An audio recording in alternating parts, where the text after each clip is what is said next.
It's just a normal atmospheric pressure. We just do it in for fun. Of course, it's all kind of fun. So what I just sent you was an invitation to a site that we use sometimes. Craig Zucker at Clayton introduced me to it, and this is a totally public pad that you can all write on at the same time. And so if you open that pad, accept that invitation, click on that, click on the pad. I thought it might, instead of going around a circle and introduce ourselves, I thought it might be nice to say, write down your name, what your school is, and where you, and what you teach. I guess that's enough. So your name and your school and what you teach, and then you can see how this works. Okay, Mike, I gave you the wrong email address. Except we're getting on top of each other.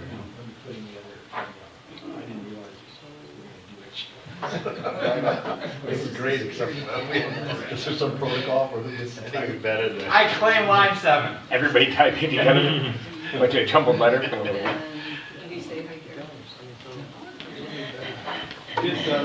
Gene, can I get on the internet on that machine on the board real quick? I don't think the board's accurate, Mike. I just need to type here and project there. No. It's on your machine. Project question. I forgot to bring my projector. We can switch what this is displaying. That's right. I just hope you can just close up. Oh, wow, that's cool. So how's left Clayton treating you? Hey, Mike, when you have a chance, I gave you the wrong email address. When is Teams?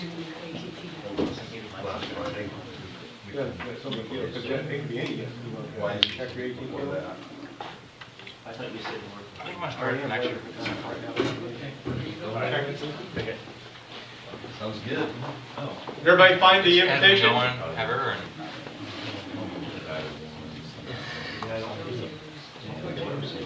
Southwest does stuff in the north side.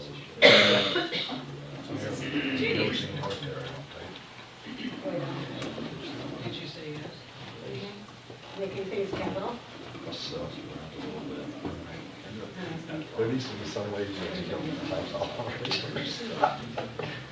Well, you know, it's like on a Google Doc. If you're in a cell or on a row, it locks it so no one else can do it. You think that they'd be able to figure that out, but It's the second it doesn't work out. Seems like what we're doing here. right. I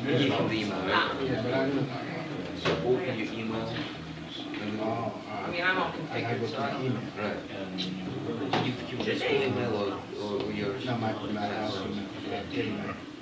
So you gave me the school line?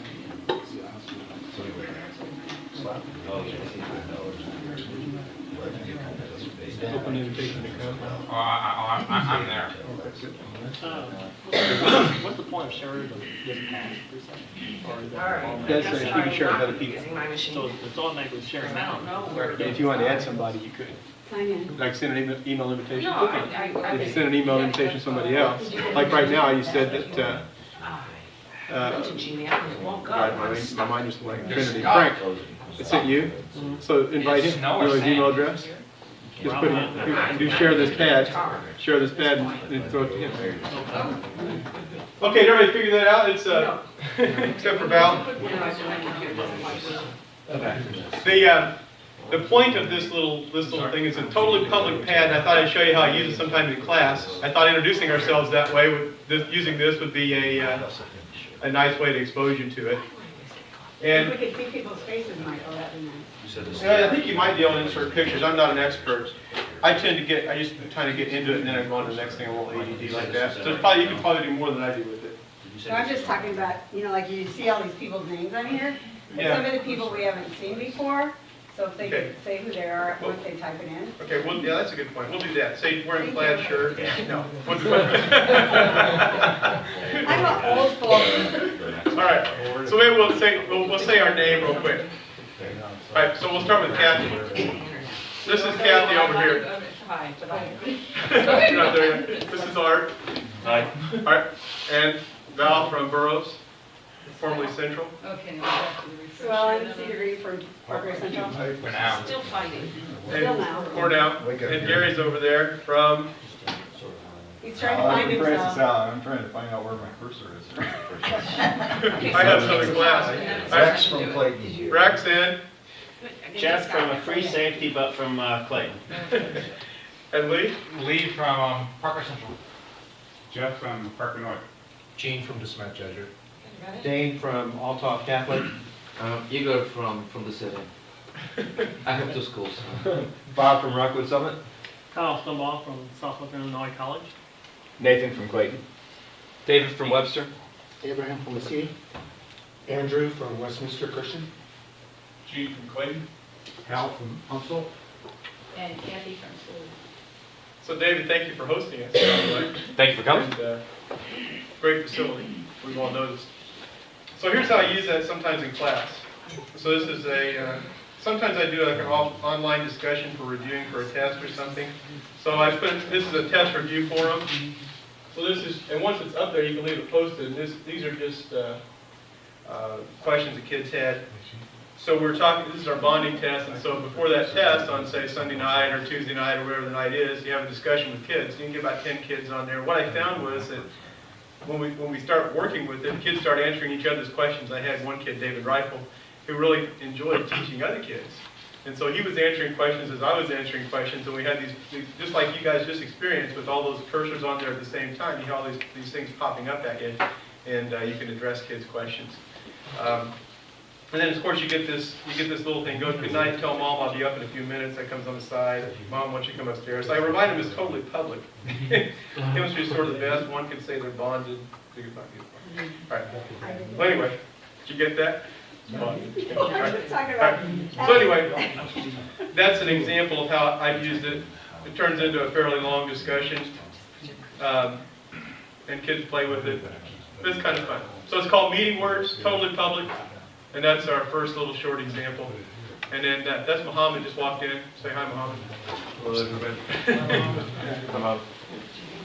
And so, Gene, that was all I needed to say. So if you're back, I'll shut this down. You'll be back out. All right. Nathan and Rex have a thing they wanted to show us, which is exciting. And this does relate to technology because we sort of found out about this through an email from Rich Neiman, who I'm sure most of you know. This is what happens when you retire. I think you sit around and surf the net and find cool stuff and send it to your friends. Surf YouTube. Yes, and and Rex and I both happen to be doing some things with pressure at the time. So we just looked at the pictures on the internet, and which is, I guess, a professor from BYU and another from Purdue. Those two guys.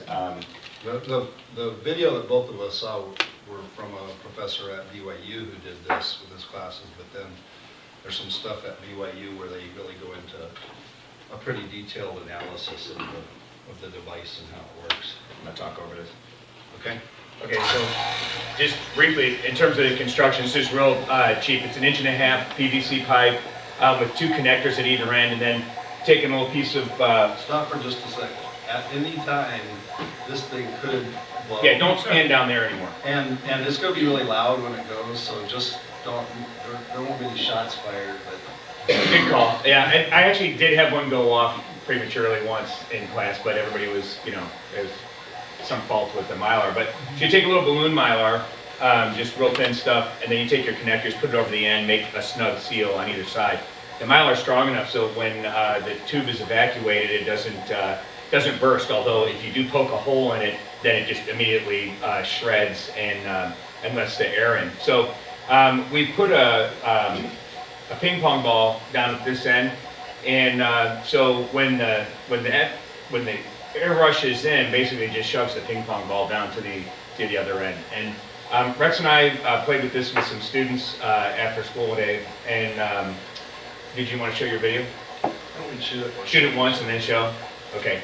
So the key is have an excellent vacuum, let most of the molecules diffuse out of there, and there's not really much holding it back, and it accelerates.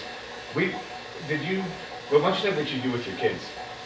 Well, we're doing castle electricity with my freshman right now, and in castle you develop an analogy to electric potential using pressure model, and so we decided that these kids who had never had any formal experience with air pressure, we should teach them a little bit about air pressure, and what better way than to see how great the pressure is that 1 atmosphere provides. And so I basically gave my students the parameters of this thing, the diameter of the golf ball, the length of the tube, told them what 1 atmosphere was in pounds per square inch. So there's a little unit conversion exercise in here as well. And then their job was, given those parameters, what else did I tell them? The mass of the ping pong ball. They had to calculate the theoretical muzzle velocity of this thing, with the assumption that the ping pong ball was flat, and that the pressure in here was in fact 0, and the pressure over there was 14.7 pounds per square inch. But pretty close to no air resistance, which is what you make the assumption all the time, but hey, actually, probably pretty close. So that calculation actually gives you about 450 meters per second. So 1 1/3 times the speed of sound, something like that. We took a video of it, which actually is on here. Well, where we got a value. Yeah, I sort of been thinking about, all this back. for chemistry, it's just, you know, the kinetic molecular theory, trying to get kids to figure out that, yeah, there's a lot of movement here and with the molecules, which they don't get because you don't usually sense it, obviously. So I didn't have my students really do anything with it. I just set it up and was like, yeah, and just to get them to think about the reason that the ball shoots down here is because the molecules just shove it down to the end. You want to do it? You can do it. You want to cover your ears when he gets ready to do this, because as I said, it is pretty loud.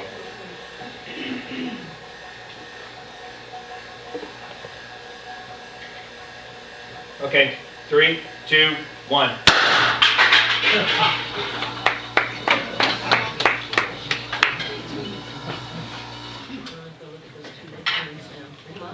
Sweet. And it dented this one. That's a ping pong ball or a golf? That's a ping pong Yes, ball. ping pong. What are the ping pong balls? The ping pong ball came back to me. Oh, did it? Yeah, the ping pong ball ricocheted back, and you know, you get 1 shot per ping pong ball. Yes, it does. It holds. Sometimes they just shatter into a whole lot of pieces. What did you do to initiate it again? I just poked it with a pair of scissors to. How long does the pump take to evacuate that? We It'll let it go go a couple pretty of well minutes. with a couple of minutes. 5 minutes, we think maybe works better. We haven't checked it out in enough detail to know for sure. I have one of those high-speed Casio cameras, so we did the high-speed video of this. So there's the muzzle of it. That's a meter stick. Those are 10-meter increments. And there's a kid who's doing a countdown up here. That's 5. This is like at 1/7 speed right now. So let's let it go from there. 1.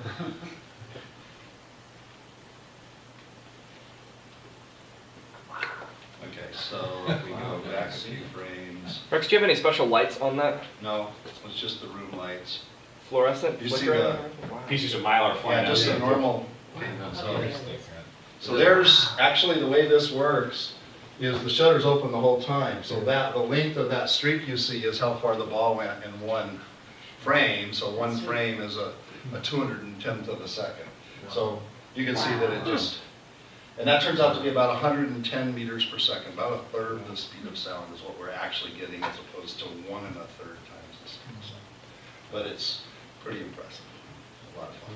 And some modifications that were done with some of the college folks is they go ahead and evacuate this. They put this on here, and then they also attach a larger contraption here, just PVC, that's hooked up to another pump that pressurizes. So you evacuate the tube first, then you just start pressurizing your larger container behind it, and then it just, instead of poking it, the pressure gets big enough that it then ruptures and fires the ball through at a considerably higher velocity. I think the guy estimated 1.2 or something like that. Higher than the speed of sound actually, and then he put a ping pong paddle in front of it and blew a hole through the ping pong paddle. Wow. But didn't the guy just stand in front of it too? The guy at BYU stood in front of it with an apron that had a target on there, and it left a huge welt, and I would never even think about doing that. Blasting holes through soda cans is fun. Yeah. Question, any practical application for these? Well, if you evacuate, you can move with it. I mean, you just evacuate the whole thing, and then you got a little to launch ping pong ball fire.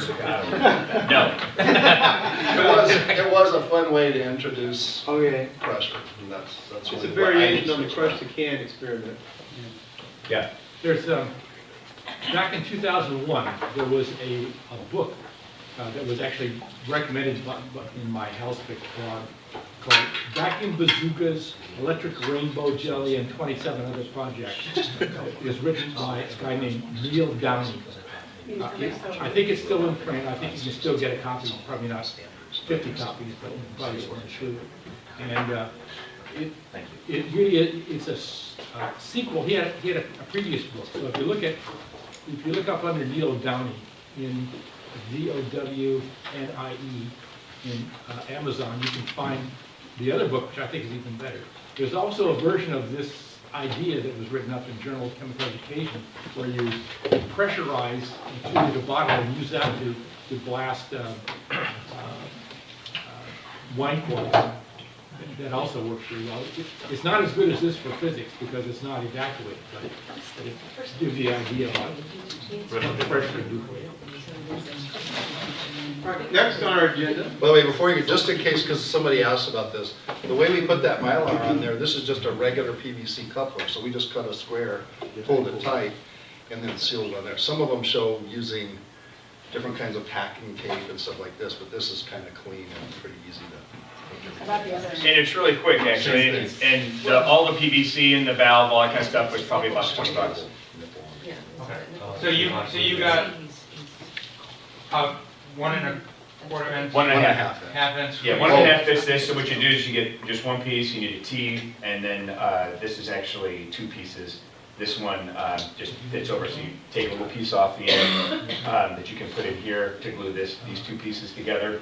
Then you have this is threaded at the top, so you get this whole thing with the square nut or whatever on the top that just screws down into that. And so what we did is just drilled a hole through the top of that. It was just a little bit smaller than the threads on the brass nipple, whatever you call this. And then, so basically just kind of forced it in there. But what I did is I put a wrench and a clamp. So the wrench was taken out, then I put the wrench on here, and then I was able to just, torque that thing in there, and it kind of self-threads through there. And then we just put some silicone tube or something like that. Well, we had a little leak, and I added some goop to it. And which some goop. sealed the leak. Okay, and then you just put a little piece on the end. I don't know if in terms of, obviously when the pressure is allowed in, some rushes up in here too.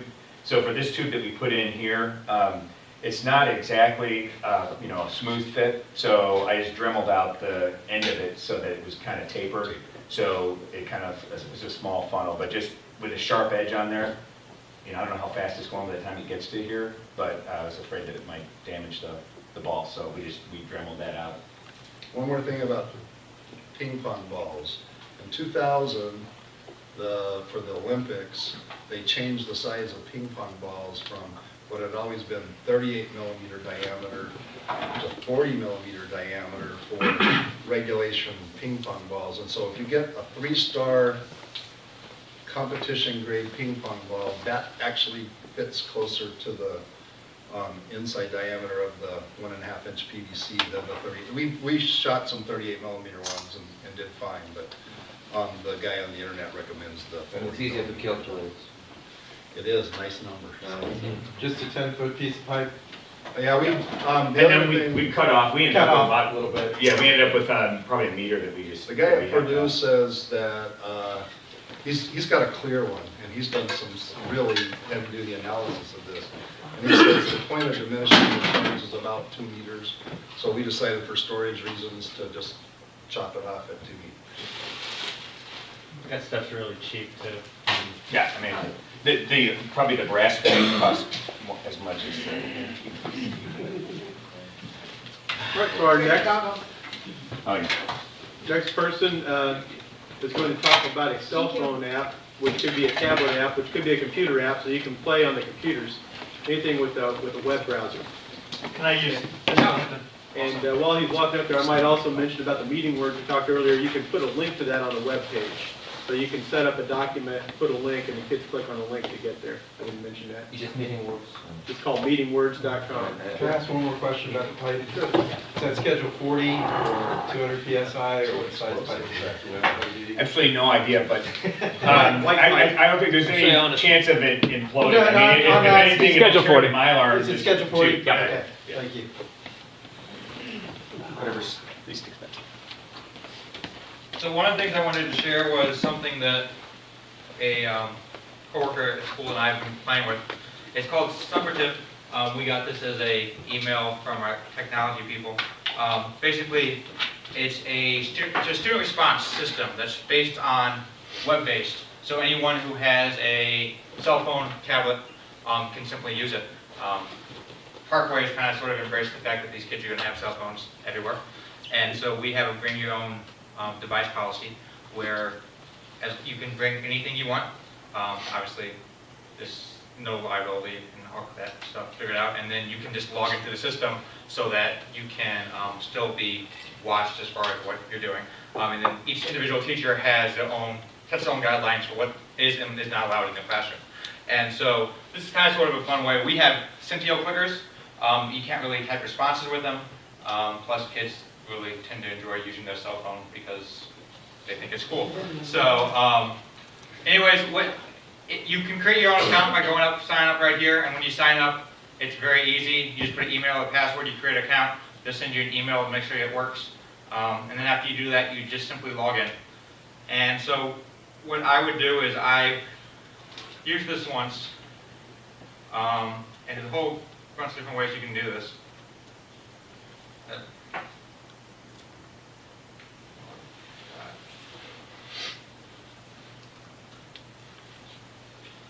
And so once you do this, you are assigned a room number. I found that at first, I let them generally create some random room number for me, but then I realized, well, okay, if I have something that I can remember, it actually shared with you. So I used an old phone number that I had way back in school, and that way I have it by head still, and so it's easy for me to constantly tell people what it is.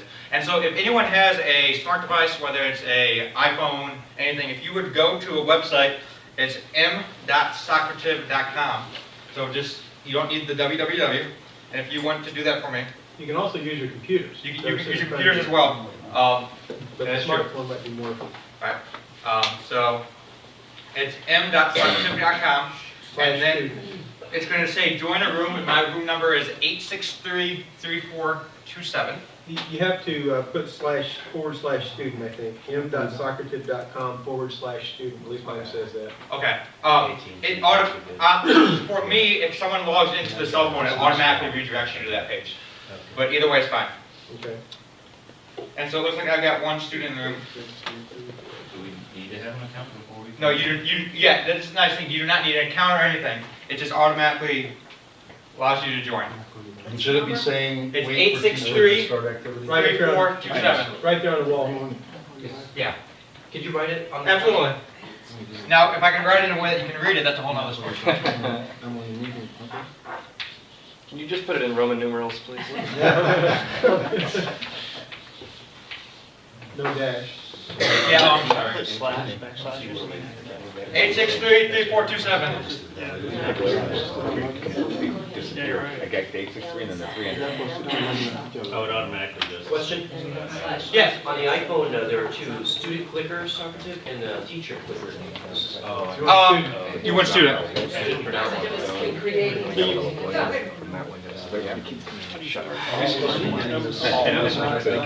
No, because you hit log in.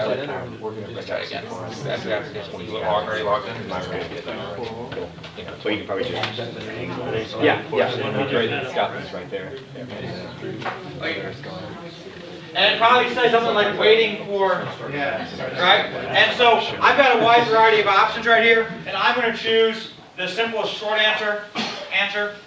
And so I'm going to click on this. The way I use this is, for example, we were just doing, we teach a semester at Kim, a semester of physics, at Parkway Central, and so I was just doing the classic, it's the equivalent of BB in a tube. We have fancy air bubbles now that we use. And so we're talking about experimental design. And so the way that both my coworker and I did this is one of the whole basis of inquiry-based design is trying to set up what this is. And so got my kids in groups of 3 and 4, and I asked them, okay, what you need to do is you need to design an experiment. And so I told them, what you guys need to do is you need to design an experiment for this, and then I want you guys to type your response in it.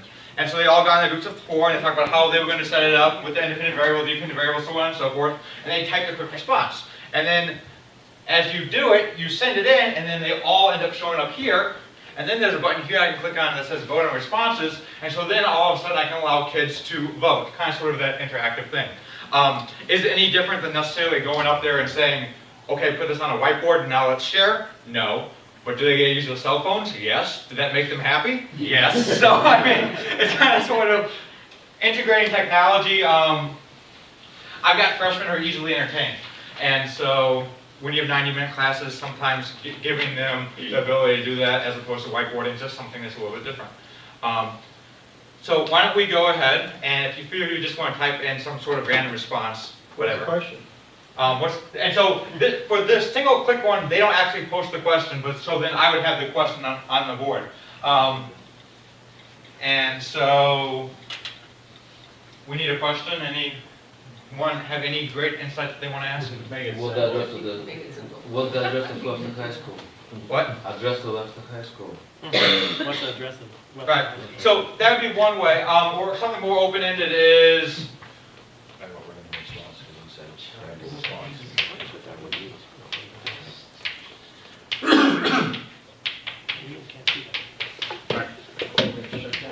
I'm running out of space. Fast breakfast, food. So go ahead and type in your answers, and then after we get our collection, we can go ahead and vote on best breakfast food. Thanks. I already responded. You wanted a random response. Oh, bacon. So I typed a random response. Awesome. Does that mean I can't type anything else? Yes, I believe it locks you out. Okay, all right. And so I do have background, and the thing here I can say is, just in case, for example, random response, something inappropriate, I can make it go away. I tend to freeze projectors a lot, so that they're slightly behind, so that I have a chance to check and make sure everything is A-okay. I also do remind them that when you write something in the internet, it's there forever, and... There's someone there who can't make up their mind. Right. And so we've got 16 out of 22 responses. This is telling me how many people are logged in and what their responses are. For this kind of thing, it will not necessarily require you to log in. And so if at any point in time I can say, okay, that's enough, so let's vote on responses. And so now all of a sudden you have all of these choices, and they should all show up on your screen, I believe. And then you just simply make your vote. Something that's interactive. Wait, did you put all these responses? That's what people put in. No, this is what you guys put in yourselves. Yeah, but why do you have to, it says, choose one of the below answers? Right, so after you selected it, I said, okay, let's vote on it. And so there was a thing down here that said, okay, let's vote on the best response. And so I clicked on that button, I see. and so now the kids are interacting with each other and voting on what each other is writing. Okay. And so the way this worked out is I got 4 different ideas, and everyone was like, they tended to get the idea, and so then we voted on what was the best way to do this experiment. With a little bit, and by a little bit I mean a lot of bit of pushing in the right direction by me. How difficult is it for you to transition away from them using their device to them not using their device? I have if I see it and you can't have it, it's mine policy. And so that's kind of sort of fun the first few days, because I end up with stacks of cell phones because they don't understand that having your phone like this is okay. Because they think, oh, well, it's not, I can't even see it. I just want to be able to know. I go, it's mine. And so I take it right away. The assistant principal and I are on a very good basis because I see him on a regular basis with all my kids, just as far as, and so I give it to them, and we have a policy of you turn them in, and they get, I think, first time they give it back, second time they call, I don't know Right, what it okay, is. all right. And so, at the beginning of the year, I was just dumping them with them. I don't have a problem with it at all. So, Except for you have to put the name and take it down to the. you gotta take name, it's my excuse for walking, which is I tried to do it. At the same time, now I'm at the point in time where I have a couple kids who have trouble with it. And I literally have a drawer in my room that says 4 cell phones, and I've got a couple students who are not allowed to walk into my classroom without taking their cell phone and put it in the drawer. And so I don't even mess with it beginning. And typically during parent-teacher conferences, I just want you to know this is what I've been doing, so on and so forth, and the parents are all on board. Even though they then proceed to, it's amazing how many parents actually do text their kids during the middle of class. I mean, it's mind-blowing, but yes. Do you give them a receipt or? For the cell phone? Yeah. No. What if you got 50 cell phones in a bucket? That's why I said you have to. I put names on it. Alright. And so, I mean, I have sticky notes, yes. What do you do when kids don't have cell phones? What I do with, so, for me, everything I'm doing is in groups of 3 or 4. And I'm at Parkway Central, and so there's one of the 4 always has a cell phone. There's also, you can log in via computer. And so I've got 12 desktop computers in my room, which works as well. But I haven't had that problem yet. But no, you definitely need some sort of that or some sort of tablet or something. Getting back to the discussion a minute ago, if I wanted me to share, I have in my room, I have a cell phone, I call it the cell phone garage. It's just a shoebox. I never touch the cell phones because I'm always worried about liability and stuff like that. So I put them in there, and then at the end of the day, I'll take them down to the principal's office. Here you go. And I never touch them. Right. Yeah, no. Yeah, and that's what I was saying is I have a couple kids who have the tendency, and I literally have a drawer that's self a drawer. I open it up, they put it in at the beginning of class, I open it up at the end, they take it out, and that's what it is. Yes? Can you put individual students' names in this program? Do you know that? Okay, so what you can do. So did we get the final vote on this? I didn't see that. I think I just screwed it up. Oh, okay. And yeah, I lost it.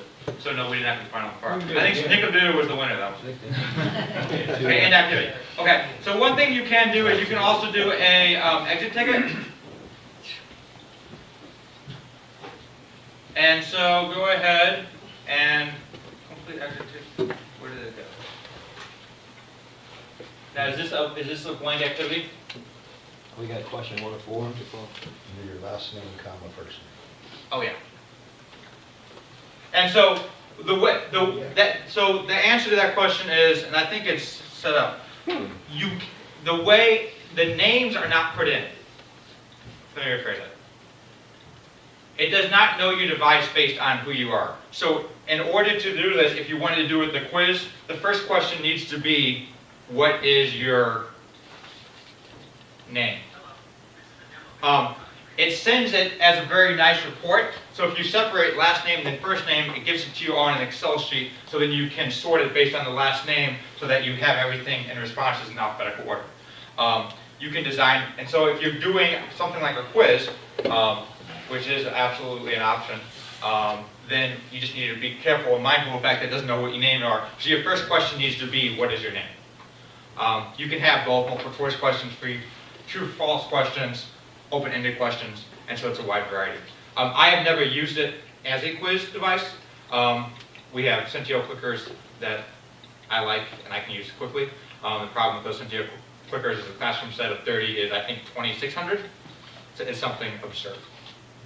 And so not everyone has $2,700 laying around to use. So we're going to complete our exit ticket so we see what it looks like? yeah.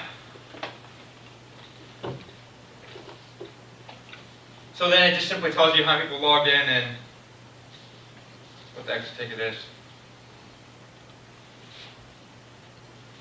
So one of the things it asked for was solve the problem on the board, so that's a good way to get a closure in a class. Absolutely. I absolutely cannot manage. So so exit tickets, and so for these, they tend to be very, it's a very generic. Notice how none of them have questions. So for the most part, you have to put the question on the board. The other alternative is you can create, and I'm going to end this activity as well. Sorry. And notice how when you send exit, you can email a report, and so you just email it to yourself. And so it sends it to you, and you get all the responses. And if you Can we want see it if you download it? Well, I'm sorry. I, Oh. so now it just automatically sends a detailed report to me, and I noticed on my cell phone too, it shut me off somehow, but it also asked if I could share it with another student. So more than one student could use the same cell phone to do this. right. And so if I Or come same here, computer in the back of the room. Yeah. what happened to, there it is. No, I haven't sent it yet. Not there yet. Okay. Has to go through 14 filters. I'm absolutely done.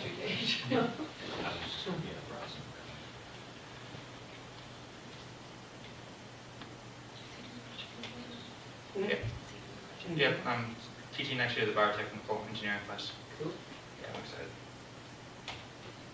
And don't have it, sorry guys. But so it will email it straight, or the other option is to just download it so you have it right then and there. And you said it emails you a CSV file, or? Yeah, in Excel. Yeah, it's a file that you can then very easily quick and sort. Okay. But the other alternative is you can create a pre-made quiz. We can hear mass quizzes. You created a quiz, and so you create a quiz, and here you go, however you want to do it, and multiple choice, sure. But the first question I need to change, I'm sorry. The first question needs to be short answer, and the first question is last name. And then you do another one. First name or choice. Who is the best team in Missouri?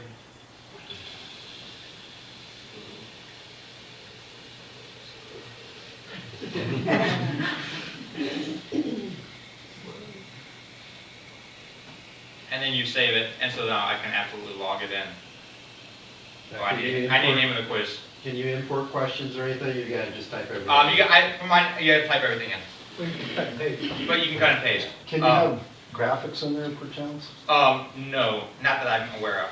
So, I mean, as far as the liability, using it is small, but I'll tell you one thing that I found is a whole lot of even with the Centios, when my kids need something, they've got to see it, because a lot of them have a hard time transferring from their smart devices onto it. Whether it be, even the computer, I know a lot of people are going to all paperless. I have a teacher who was his goal is to be 100% paperless in the classroom.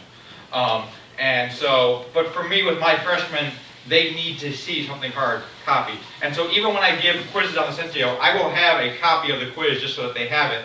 And then I ask them not to write on it, but some of them I make sure that they know that they can write on it, just kind of sort of based on their individual students. And then they just go in and fill out the answers. And so it's definitely not something that's going to completely replace paper, but it's kind of sort of making grading and easy assessments quicker, especially when you're just trying to get a pulse of the classroom. Yes? So could you tell me, what do the kids see when they use, so you're talking about the Centios, those are the Right. clickers? Okay. So the Centio What do they clicker, see? all they're saying is question 1, 2, 3, 4, 5, 6, 7, and they just type in the answers. For these, if you create your quiz, they're going to see the individual quiz question up there, and they're going to type in the correct answer. But as far as like Rex's question about graphics and whatnot, that's not necessarily something you can import. But then for me, if I was to do a quiz via this, they would have a piece of paper that would have all the graphics or the graphs or whatever they needed. So it's more of a supplemental tool than replacing everything. But it makes data analysis very, very nice as far as sorting big questions, and you can just see kind of sort of where everyone's going. It minimizes grading. Especially, we do a lot of, with my older kids, what we call target checks, which basically quiz that are not worth any points, just to kind of sort of get the pulse of the classroom and for us to have more data that we don't know what to do with. But that's another story.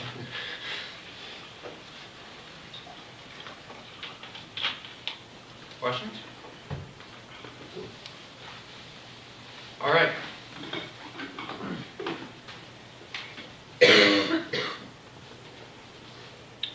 All right, it's now time to transition to the star of the show, which is Gene Gladstone, who is from Clayton High School, who is our technology specialist. Does anybody need to go to the bathroom now? This might be a good time for a break. From the star of the show to the bathroom, that's kind of. There you So go. let's just say the restrooms are out here, if you need one, out in the main hall, so if you need to take a break. Take a break, I'm good. You want to take 5 and come back? Take a second and set up. Okay. So take 5, get a donut, come back, and then I'll give you the proper introduction. I think you about nailed it.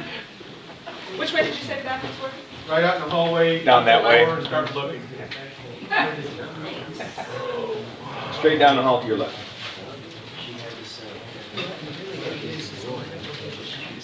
Gene? Sir. I'm going to show you an email address, or a web address here. I can lay the email address.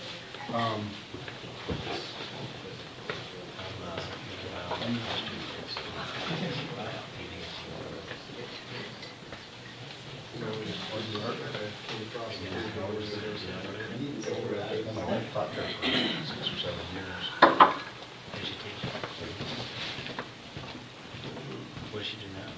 She's retired. Enjoying life. She makes you work. No, she's telling me you can join me. You can join me. If there's anybody here from Kirkwood, Jimmy Sabalska has a person that he's pretty helpful. It's 40 cal, the Magnum load. You're assigned a room. modeling and they kind of have reverse course and refreshment so that. Ran over to my classroom and said, hey, come see this. Luckily I had an AP physics course at that time. We all went to that sort of talking about mirrors. It's yeah. So I've had one lab group study for an independent lab, and they put a microphone in various locations. I'll take the. So they did the whole thing over.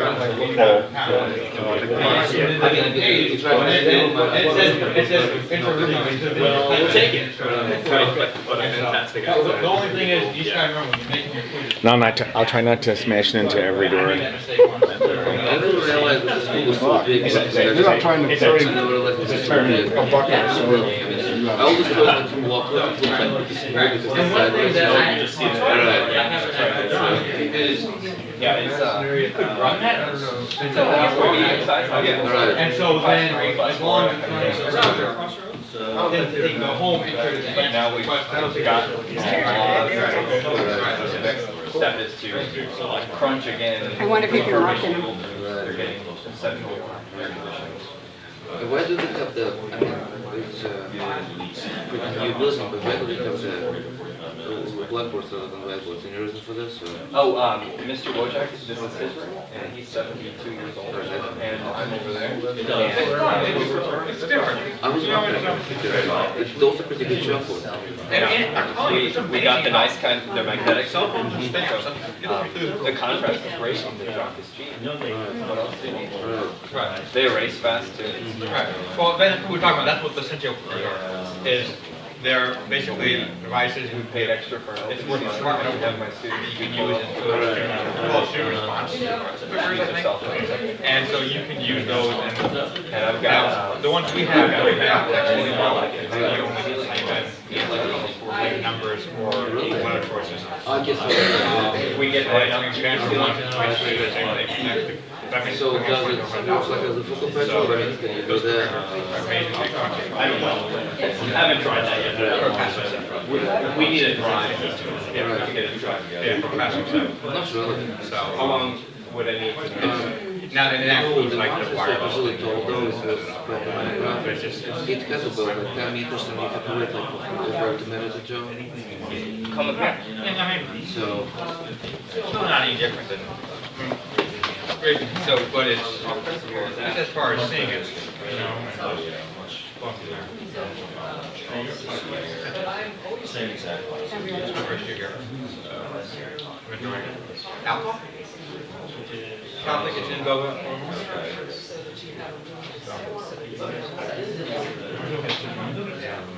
Well, let me rephrase it.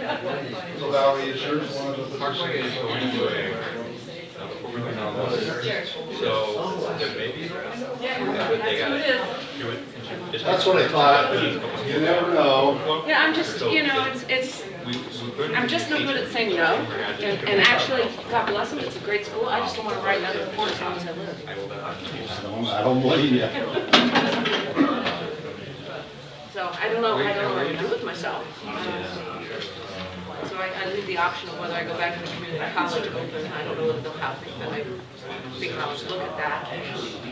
See what they'll have me. Yeah, I'm done. I'm up at 75%. I'm tired of not getting sleep. Yeah.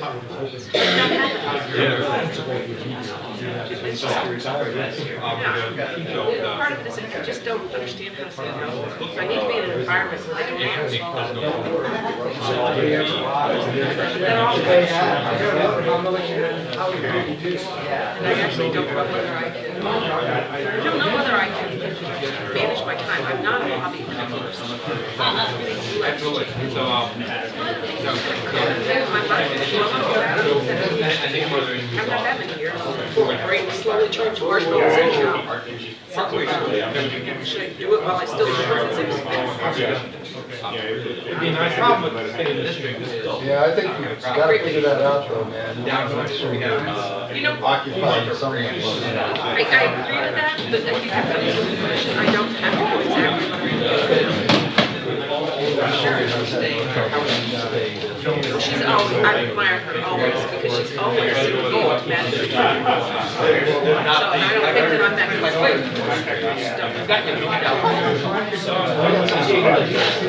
What I did was I went out. I'm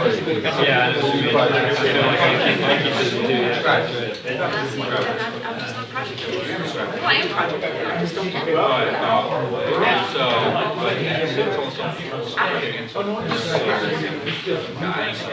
It's different when you're changing over to a part-time job. I mean, I remember how panicky I was when I first learned it. So, you know, what am I going to do, where am I going to go? Been out floating for a while. You're part of the middle and upper. I mean, there is no. Everybody does. They cut $18. Yeah, and I thought that would be and instead I enjoyed the girl. I don't even know where that came from. One of the things they told me that kids go to are just scary. I mean, I had literally just walked in the room and they just yes me. And I don't get it, but I've noticed pretty much that the ex-public school teachers when they're there, they seem to have their lives. I guess maybe there's just not enough kind of eyes, I don't know. But I think they're working and actually really having a pretty good time. And because I'm very motivated to be totally activity, you know, the kids, they do all. Seventh grade level. That's kind of how Jerry works. I just kind of, you're kidding me, I don't know anything about this. And they are actually right now changing. Whoever takes my job out of that, they are using. They are Nothing's been posted, nothing like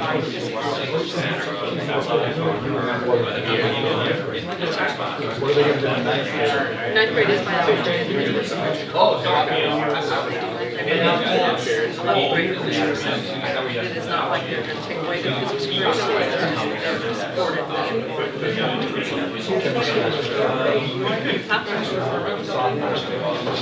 Yes, and in fact, eighth grade is the chemistry one where they actually do the initial basis.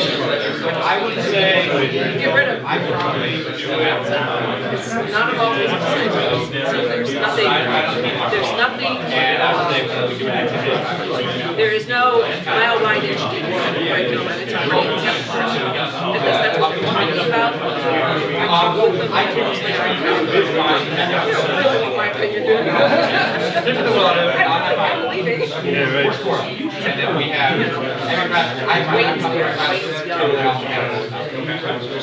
laptop stuff is on a smart board on my desk. I'll run the activity, talk to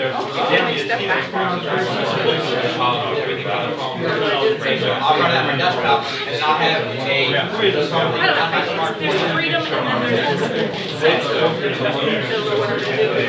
I told my daughter, please don't go wash dishes. My daughter said, come anytime. Teaching farm chemistry. I do it like Some school, back in Yeah, no, absolutely. That's very much wash dishes. It's funny walking in there because there are still people I know. When you think about how many years ago. Part of it though is then we get some sort of very much into. I know, that's what Jessica told me. And I remember when he came in, my So dad that way was I'm keeping it, so the way I analyze data is pretty much. they start talking about things like that. Got the pressure. Doesn't matter my language, it's just Right. get a home at So.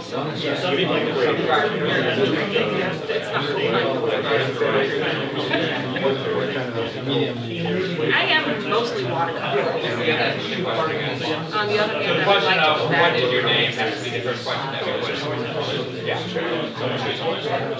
I flat. That first question, oh, what do you So I guys actually spend a lot of time just drawing.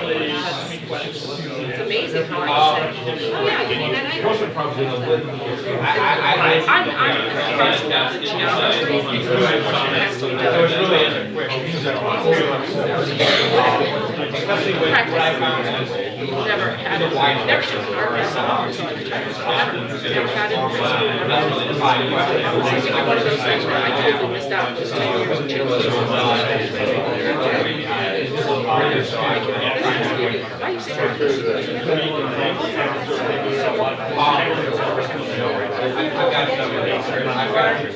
my first art class was before I got so it's definitely. But then I also have the kids Factors.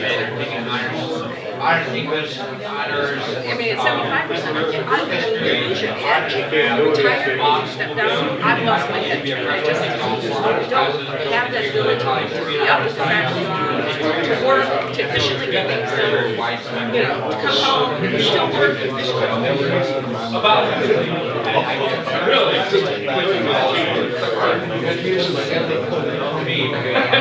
Perhaps if I think I was fairly efficient. Let me put it this way, I'm getting 6 hours of sleep every night.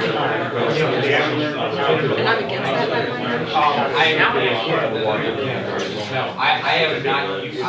So, I don't know if you're gonna, she's off the list, travel. Part of the thing also And I'm aggressive about the everything. thing is, realize the honors area.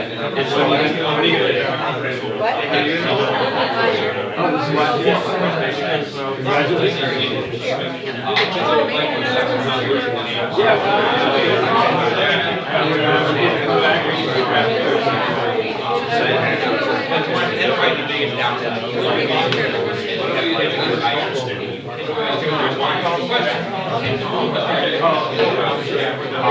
Now, I have computers that I can monitor exactly what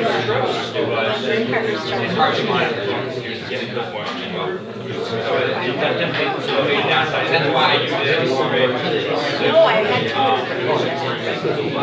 Just checking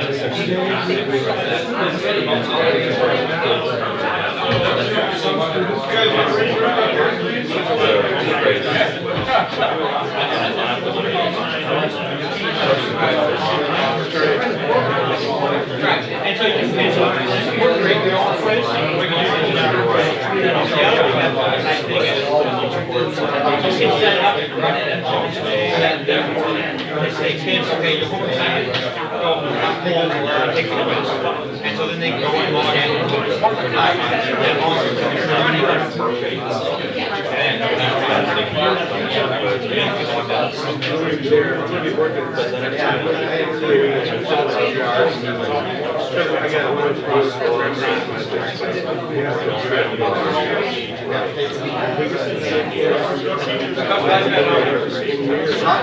gonna take some suggestions. Yeah, I'd be excited about this.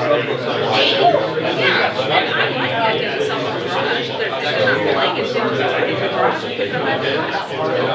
Not that I want to do it, I just want to go on, but that's how you do it. Mr. Reed?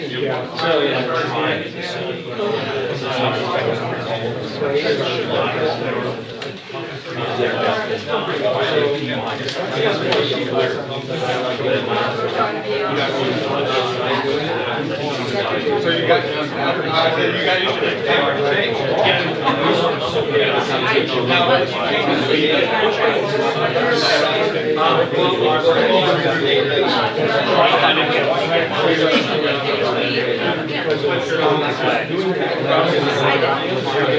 All right, we have a couple of announcement type things before Dave begins.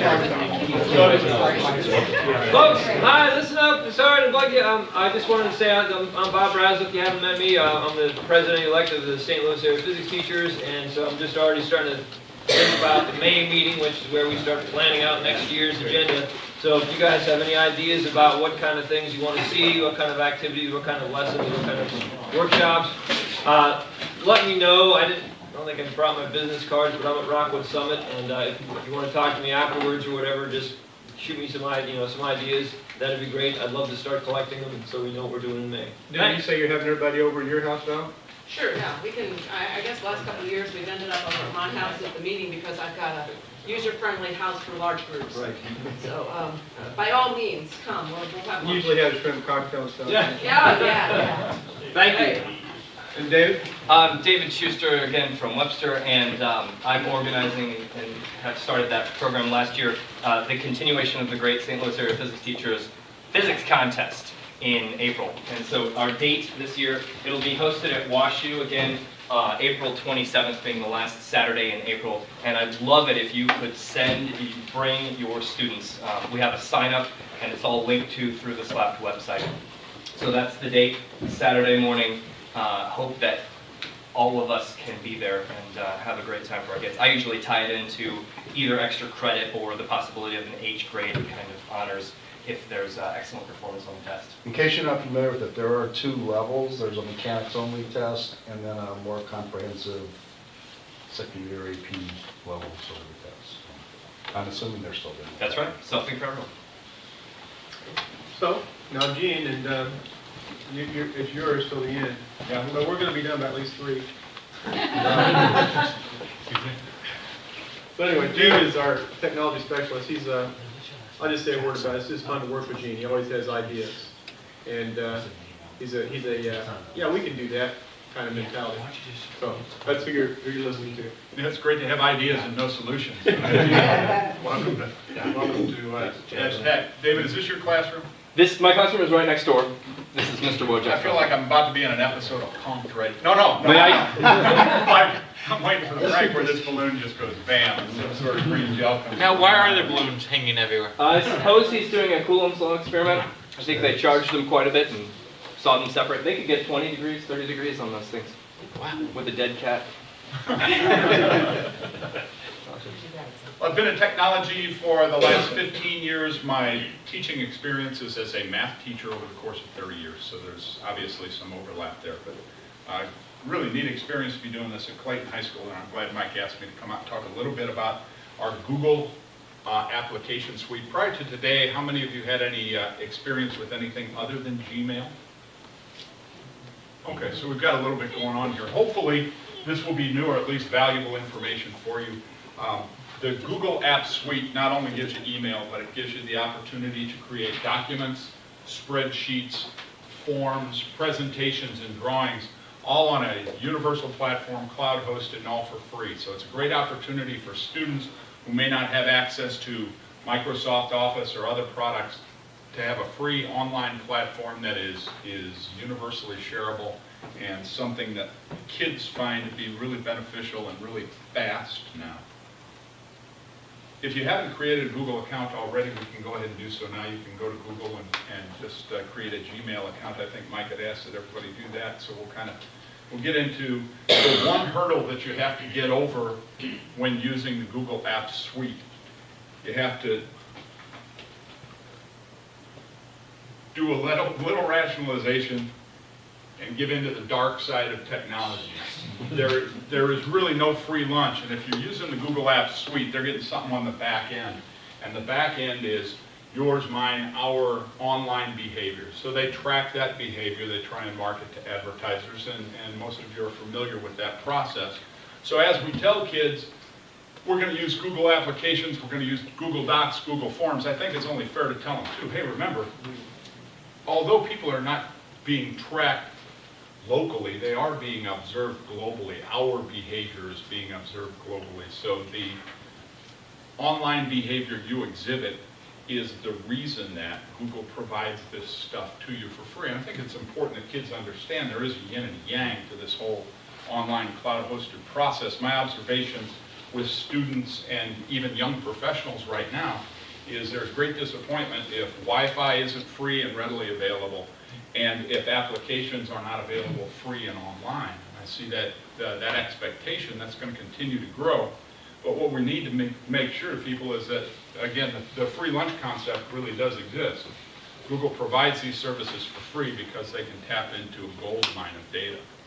Gene, your very comment just now sort of implies that a kid can say, hey, I don't like the idea of that, and if that's so, and they don't sign up, doesn't that sort of the whole house of cards fall? I mean, because you have a few students who don't want to use it. Sure, but if we're providing the resource for them, then it's just like using a book. I may not agree with the content that is contained in this book, but as part of the course, we provide them this book. The expectation is that they'll use it. They don't have to use it outside the classroom. They can use the tools we provide, the resources we provide in the classroom. So Unless it's I think Missouri. I'm sorry? Unless you're in Missouri and it's against your religion. Yeah, well, you know, you are indeed true, although I don't think we've gone as far as Kansas has with the adjustments of their science curriculum, although they've come back a little bit. I understand it. So if you're in Gmail right now as an individual user, but the place we want to go right now is to Google Drive, and you'll see that listed in the top toolbar. So if you would, go ahead and navigate to Drive right now.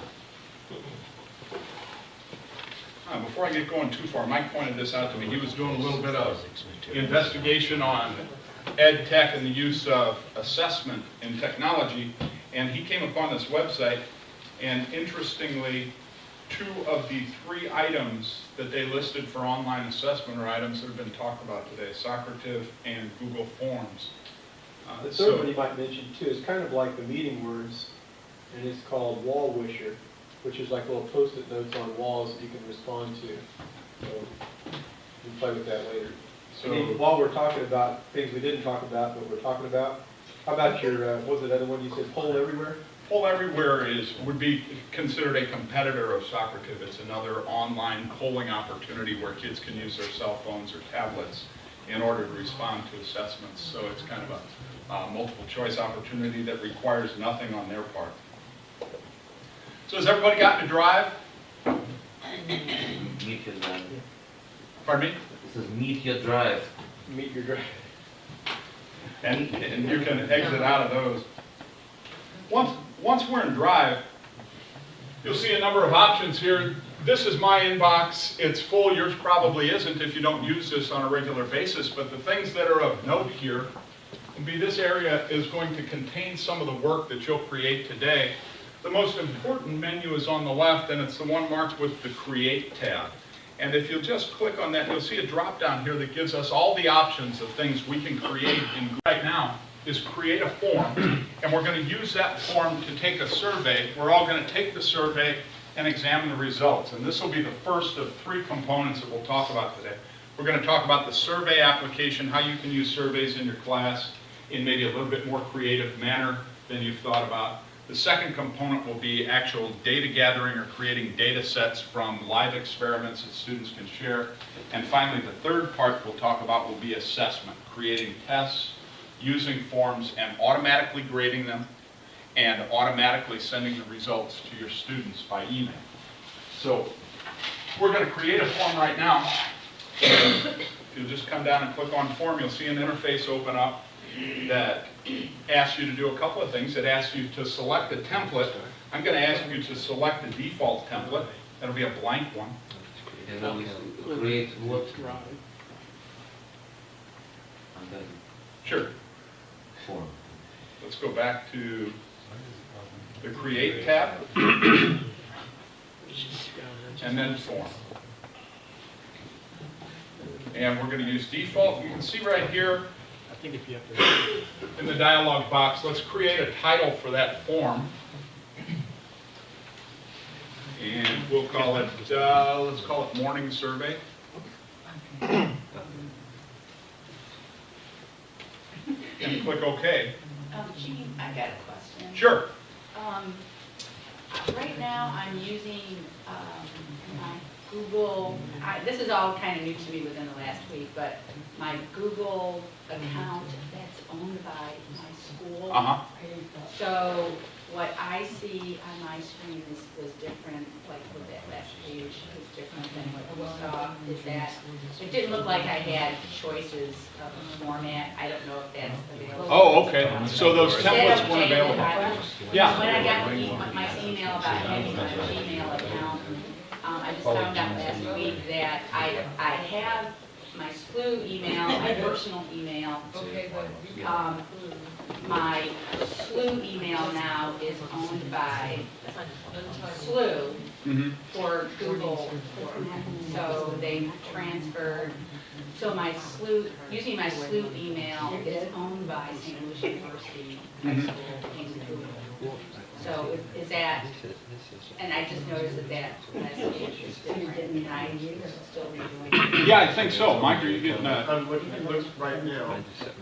This is because a previous page you had choices of format. The other option would be to create an individual Gmail account separate from St. Louis University. And then you would have all the features that we're looking at up here.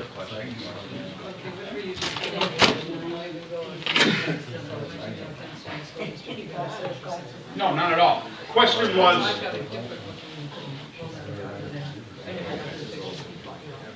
question was, my screens look a little bit different than yours because our school is a Google Applications user, and schools can administer this application very tightly or very loosely. So they may have taken some options for themes in creating a form away from you to perhaps keep students at the school from creating a theme that they might find objectionable.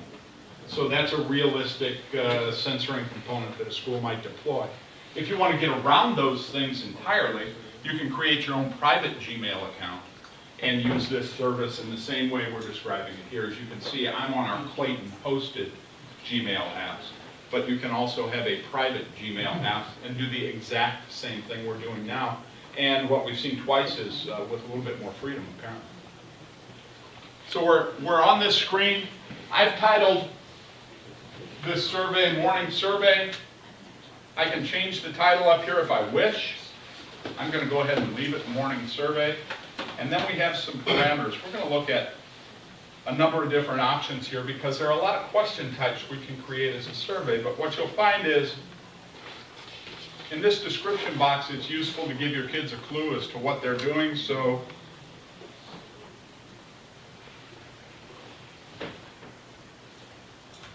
that's what we're trying to do this morning. And we're going to come up with a question. And you can see right here under question type, we have a number of options. Text, paragraph text, and all the way down to scale and grid, which we'll get a look at here in a moment. The difference between text and paragraph text. Text is like a tweet. It's got 140 character max on it. So if you just need a short answer from the student, you might want to put that little text box in because it reduces size in the overall document. If you're asking for a paragraph explanation, then you would use the paragraph text. We're going to choose multiple choice for this first quiz, or for this first question. And we'll title the question, what was for breakfast this morning?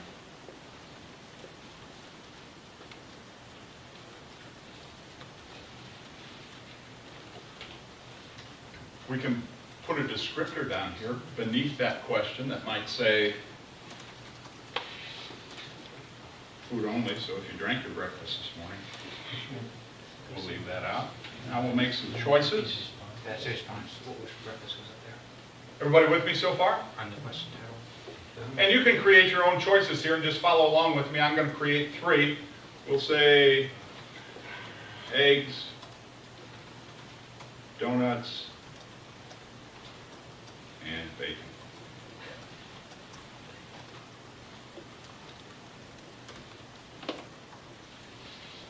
So I'm done with that question. I click the word done.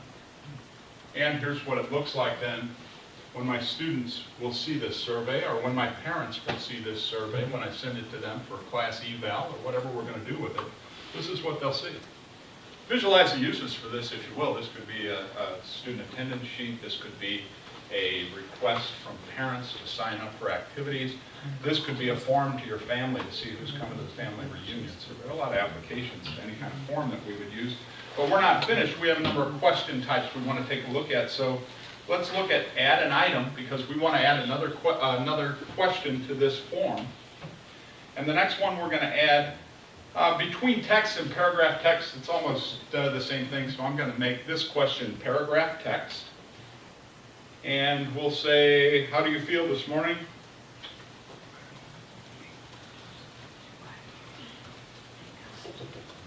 And maybe a little bit of descriptor text that says keep it clean.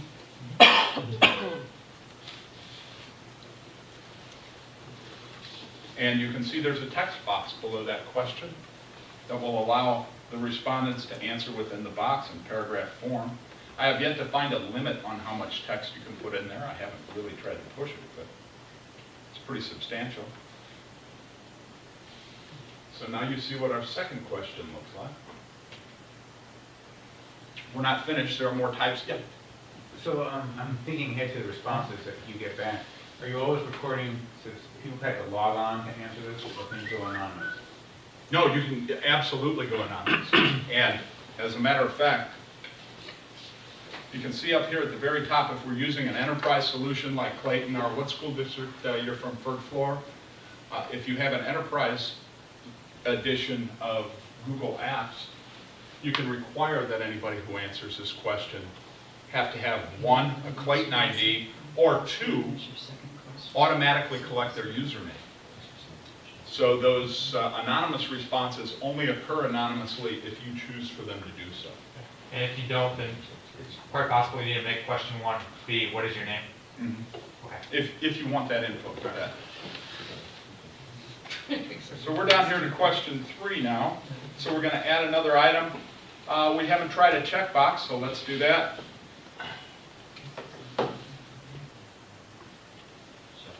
These are all food related. I'm not quite sure why this morning, but we're going to go check boxes. 5 o'clock, 6 o'clock, and 7 o'clock. Gene, for some reason I can't add another item. Interesting. I think she's having some problem. Is he done?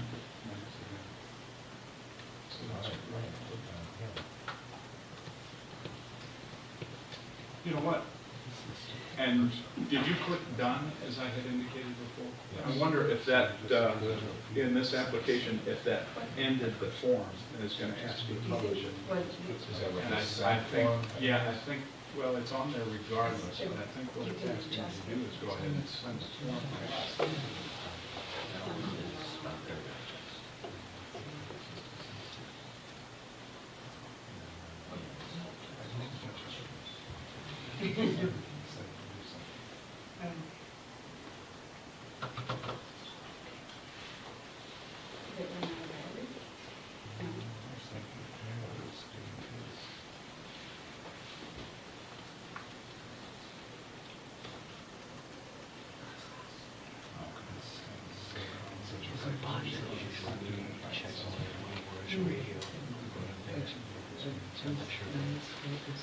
We've had one where we dropped a connection. If, in the event that you lose a connection or something in this whole process, don't get too hung up on trying to create the exact same thing we're doing right now. We'll have an opportunity here in a minute to do it on our own. Hey, Gene? Yeah. Generally, tests of these kind of electronic test boxes mean you can select more than one where the radio, you know, the open circle. So obviously you don't want to select more than one here, right? What if you have two breakfasts? One is 5 and the other one is 6. I mean, Yeah. Here's the way to account for that. On a multiple choice question, you can only select one correct item. On checkboxes, grids, etc., you can select multiple items. So as you're designing an assessment, or you're designing a question where you only want one answer, just make it multiple choice, and that'll solve the problem. Now, I've seen stuff on YouTube about how to create massive spreadsheets in order to grade it for you. Is that pretty much the only, as far as like self-grading and whatnot, is doing that? And is there... The responses all go into a spreadsheet, and we're going to go over exactly how to grade them in 3 steps. Okay. Boom, boom, you don't have to know scripting or anything. It's Awesome. awesome.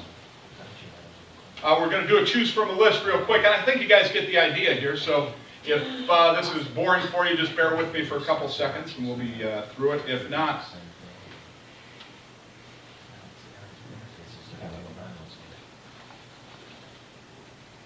we're going to create a list, and you'll see what these all look like.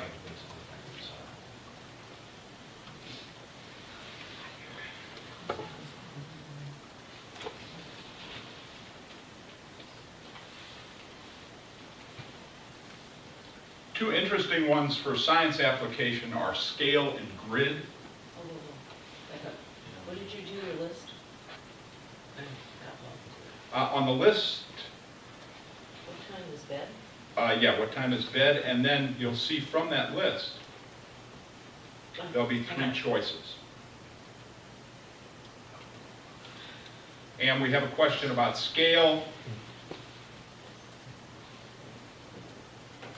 That'd be the way to hold to an answer. How hard was it to get up this morning? And then we'll create the scale from, we're going to go from 1 to 3. 1 being hard, 3 being easy.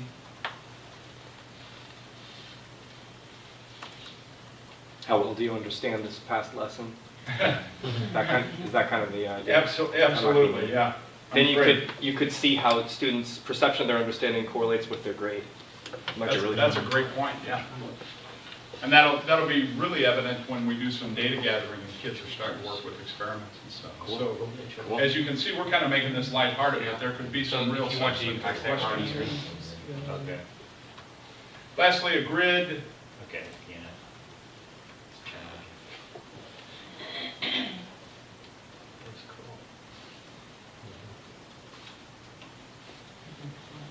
What's your most productive day of the week? Row 1, we're going to say Monday. And then we're also going to give it a time.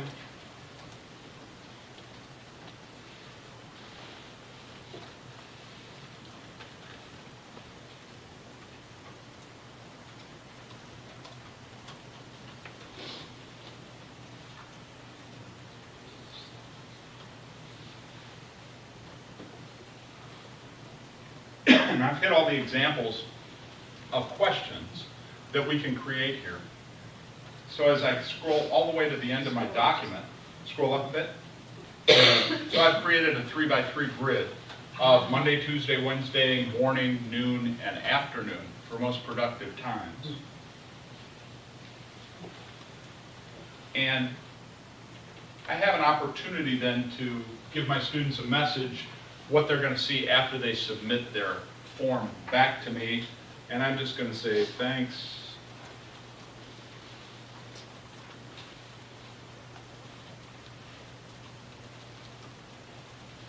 Thanks, see you Monday. Right here, by default, the kids can submit a second response if they wish. I'm going to uncheck that. They can also be sent a link that will give them the results of the poll.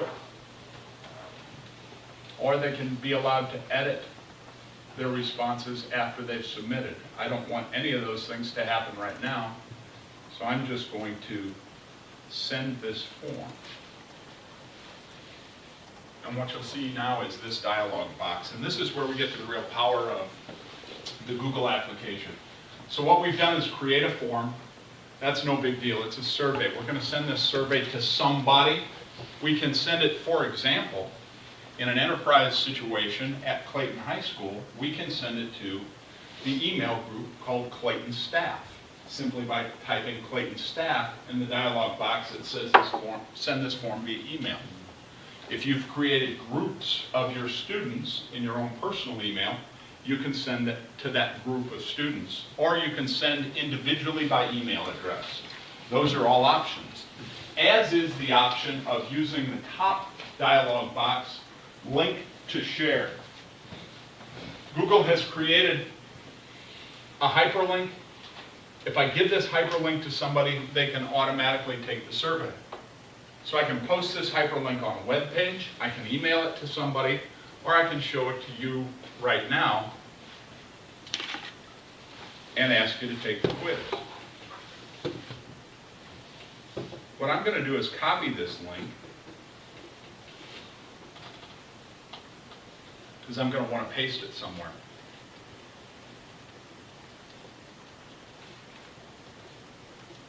The next dialog box asks me what I want to do with the results. I want to create a spreadsheet that'll house these results.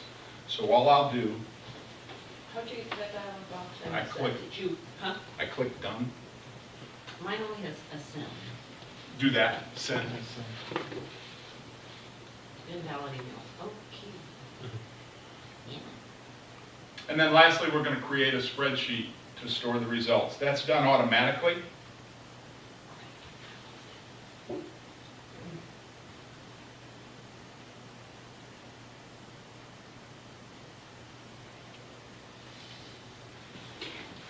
At the very top of this form and on the toolbar, you can see where I'm hovering. It says view the live form. If you click on that dialog, you can see what the live form looks like. Yours will look pretty similar to this, I would guess.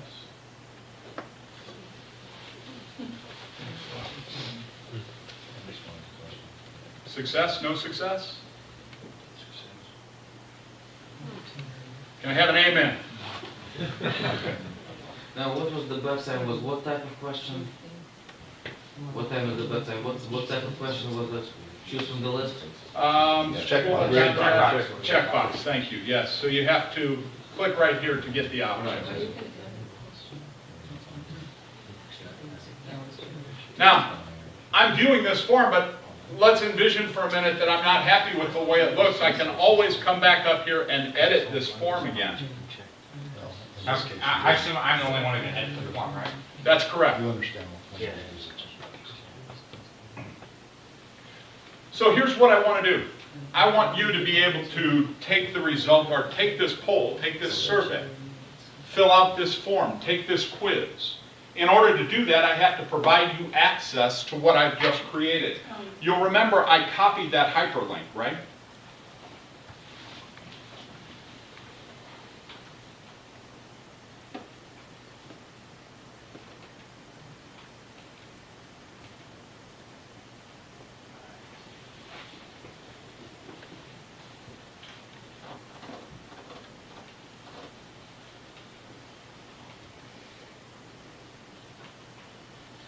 Oh, rats, bear with me for a second. I'll go back and get it.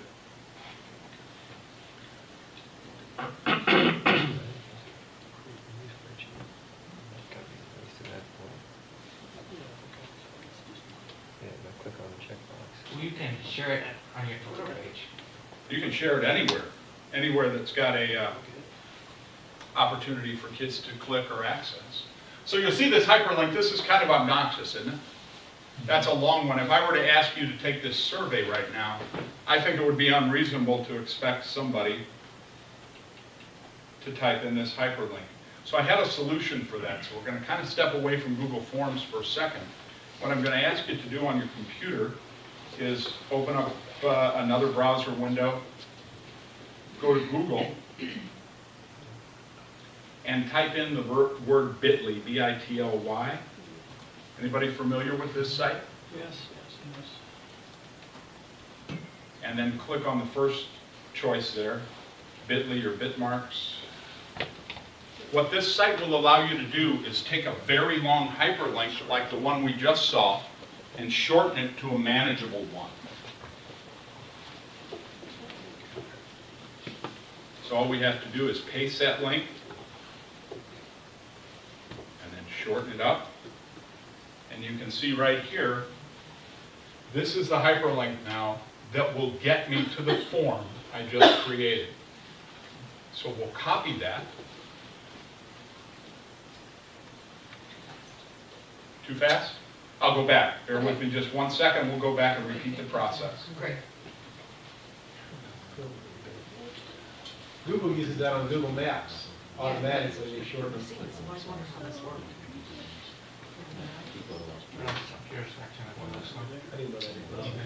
As long as it's- All right, so let's go back. If it's just a link, you can click on it anyway. That's true. It doesn't make any difference. I went back to my form and said, I want to send this form so I can get the address to which to send it. Here's the link, and I just clicked on it and copied it. And then went to the website bit.ly, bitly.com. So when I Google this, I have like, Just click on just that one, How long is that one so I would. I have not found that they expire. Okay. I'm guessing that they do at some point, but I haven't. And then say shorten. Fortunately for a form, you know, Sweet. it's probably not an indefinite response opportunity, so. No, I agree with you there. I'm assuming that there must be the go-between, right? I Yeah, just wonder right. how long that's good for. That's a great question. I have not found it anywhere. Okay. Now, if all they're doing is clicking on the link, it really doesn't matter how long it is, right? Correct. But what I'm going to ask you to do right now on your device is, and actually I'm going to give you a better example than the one we just created. So we've created a hyperlink, right? We've got a quiz, we've got some responses that we're looking to see.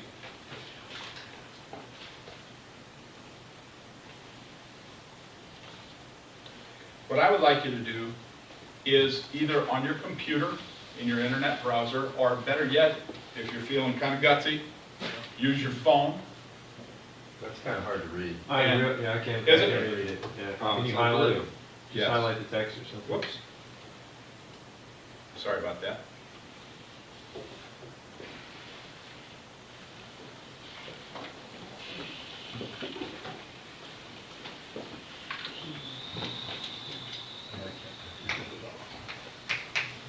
Bit.ly links do not expire. Thank you. I learned that from the internet, so it must be true. It must be true. They are case sensitive, however.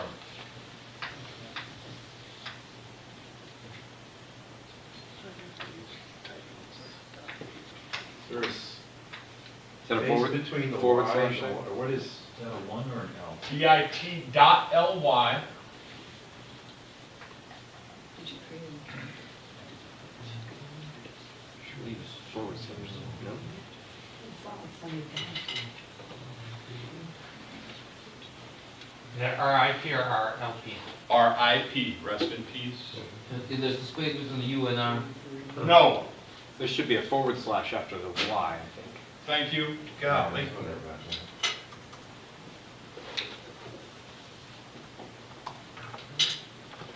I mean, it works. Okay. Ideally, you would have a document in front of you that you can click on to access this.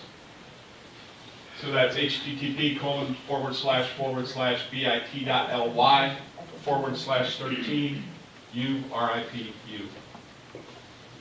Give me a hands up if you're in yet. Okay. Go ahead and start taking that survey. It's a little different. I created this one previously. It's a little different than the one we just created together. That's okay.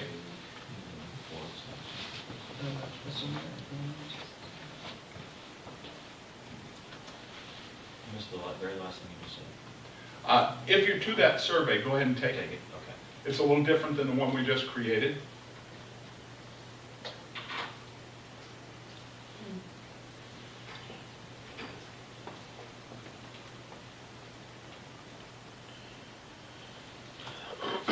Can you move it? Oh, sorry. I'm just.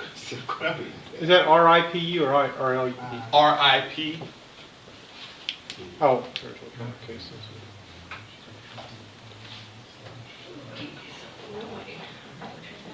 So it's case sensitive. And it is case sensitive, yes. Sure, results are important. We're changing the world with these results, right? Because Google takes the data, right? Yeah. That's right.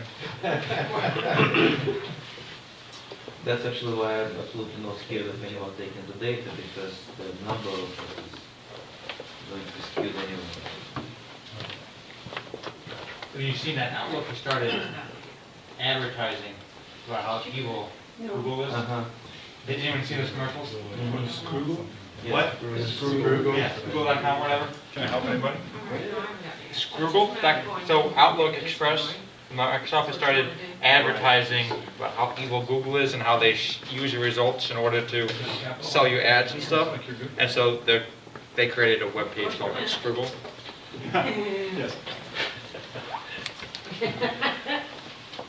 Wow. Yeah, so there is one that unchecked the box that has only Right. Correct. So now, is this aware of who we say? No. Okay. Yeah, it's totally anonymous. Anonymous, just in case. And if I had that box checked, you wouldn't be able to. Unless it would be a close sign. Right. Okay. Yeah. What's wrong with this? There's an error. Does anybody have Blackboard at their school and want to talk about it? I think so. Put down my text. Contact on Wednesday, and we talked for about half an hour about how to do all this stuff with Blackboard. Which way should I go? Your Blackboard, because you can import. You can do a lot of different things. Can I see a hand if you've completed this? You don't. Okay, one more minute, we're going to close this down and we'll talk about the results. See, we're switching to headline next year, which allows you to do a whole bunch of stuff as well. Are they? Which I'm kind of excited about. We'll see.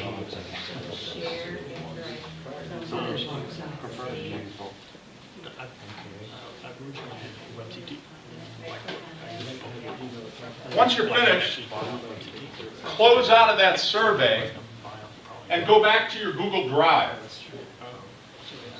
Remember, you signed up for Gmail, we went to your Gmail account, and then you clicked on the top toolbar with the word Drive. And you'll see something that looks like this. You'll probably have two things in there, the name of your form, and then some responses. Doesn't mean not much. So, but this is my survey, I would have results of your survey. No, you don't, but I'm going to use this as an example. So what you'll see in that dialog box now is your survey, and it should say, what do we title that, morning survey? And that'll be indicated by the green box with a couple of stars and lines next to it. That's a symbol for a form. And you'll also see another item in that box, which looks like a spreadsheet because it is, and that'll say morning survey responses. Now, we didn't take your survey, we didn't take the morning survey. Which one did we just take? Untitled form. Saturday. We took the Saturday survey, something I had just made up before coming here. And now let's look at the Saturday responses. So what you did was respond to a survey or a form that I had created. The results are automatically sent to me, and all I have to do is click on the spreadsheet titled Saturday Survey Responses. So pretty clear. I have Saturday Survey Responses. When I click on that, again, this is all hosted online. here are the responses I get in spreadsheet form, and let's go over this a little bit so you understand what you're looking at. Now, I'm not quite sure how he did it, but I had a coworker who created a quiz with Google Docs, and he shared it, I guess, in a folder somehow, and their responses was also mistakenly put in that same folder, and since that folder was public option, any student could therefore click on and see what all the other students wrote on in terms of what the quiz was, which obviously would be a big mistake. So how do we make sure that we're that Don't put that form in that folder. But so honestly, I can't. When you create it, does it automatically put it into a folder? No, it just it keeps it right there on the automatically does desktop. what you just saw. So it keeps it in your account, which is private to you and not shared. And the only way this document can be shared is if you share it in the upper right-hand corner, and that's an active process. So he had to mistakenly share the wrong document. There's no way you could create it while you're in a folder that's public and have it be shared? I don't know if that's possible or not. I have not had that experience, but that would definitely be a significant error in sharing. Right. And it would say also that you're about to share this and make it public for other people to view if you create something. I've created documents before that are in a shared folder, and it warns me, I think, that they're shared. Yeah. And that kind of goes beyond the scope of just forms. But for our purposes, unless you actively do something to make this public to the kids who took the quiz, it's not going to happen. And I'll show you how to make those results public in a very secure way or a very precise way. I see that folder, but it's empty. Is that what it's supposed to be? Why am I seeing that morning survey responses folder if I can't look at the responses? So you haven't received any responses. That's the survey you created, and we have not published that to anybody yet. What are we looking at right here? We're looking at the responses to that survey we all just took. The timestamp just tells you when kids submitted it. If you tell guys to get it in within 15 minutes and they don't, you'll have a record of when it came in. If a student says, hey, Mr. Gladstone, I turned that in last night, it shows that he turned it in 5 minutes ago, you have verification. You can delete that column if you wish, but it can sometimes be valuable information. In row 1, you have the titles of all the questions that you created, and then the responses are contained in rows 2 from on down. So you can see how much snow was in your driveway this morning. Lots, none, I shoveled it. We can just kind of scroll through all the options here. If I choose, I can highlight a column scale. We weighed them, and after that we took the paper towels that were still left with the water, weighed that, subtracted the two, used the difference. Not exactly rocket science, but for a dumb 9th grader, it's pretty cool. Good thing I don't teach biology.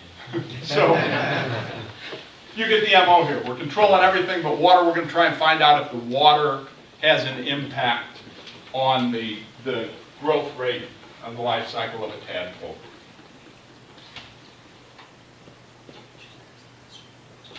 So with that in mind,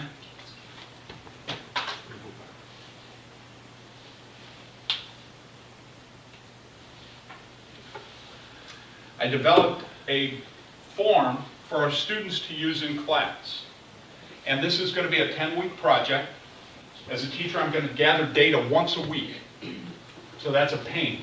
I'm going to gather data once a week from 4 different groups of students, and I'm going to ask them to make an observation. At the end of that 10-week session, I don't want to have 40 different pieces of paper that I have to go through and analyze.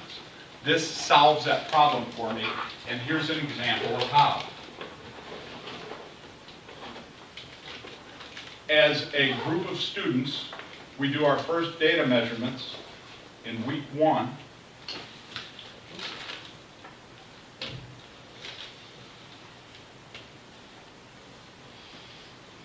I am the group that's using water from Creve Coeur Lake.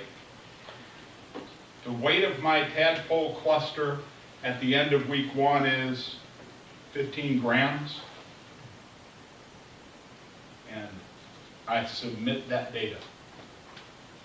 A week later, I come back, I'm now in week 2, I'm still the same group, and now my tadpole cluster is 30 grams. So you get the idea here. All my students are doing at the end of each week is logging onto their form, submitting their data, and they're finished. I'm doing nothing to collect that data as a teacher. So go get the water. Yeah, well, all my kids can drive. All right, so you're with me on the idea there. At the end of 10 weeks, what does that look like for me?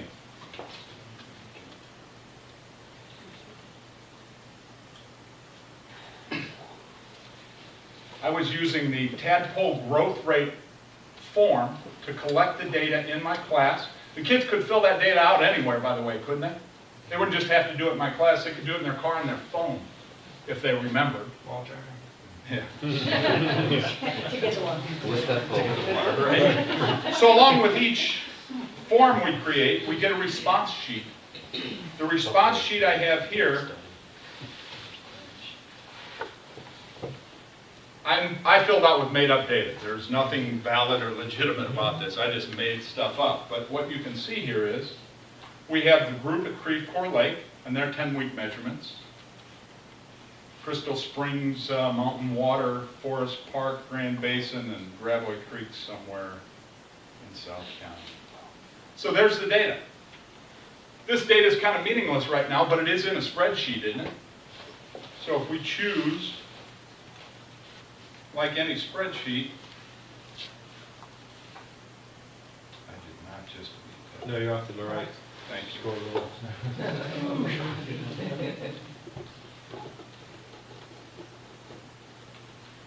If I highlight this data, come over here to insert chart, I can select a chart that I like. This is just a chart type. I like columns. That's cool. So what we can see here is, this is the cluster from Creve Coeur Lake. The blue represents the time in weeks. The red represents the weight in grams. And we can now compare data without me ever having to touch a piece of paper or check to see if my students have done their entries. So let's see it online, the line graph. Yeah, it kind of gets ugly there. We've got weeks down here and weights up here, so that's not as cool. You can do it as a scatter and then it'll. That'd be interesting. Yeah, then, It's saying scatter won't work real cool. We'll probably have to adjust a little bit here, maybe, Instead of a name for a lake, you give it a number or something. yeah. The weeks have been added to the masses, I think, right? Yeah.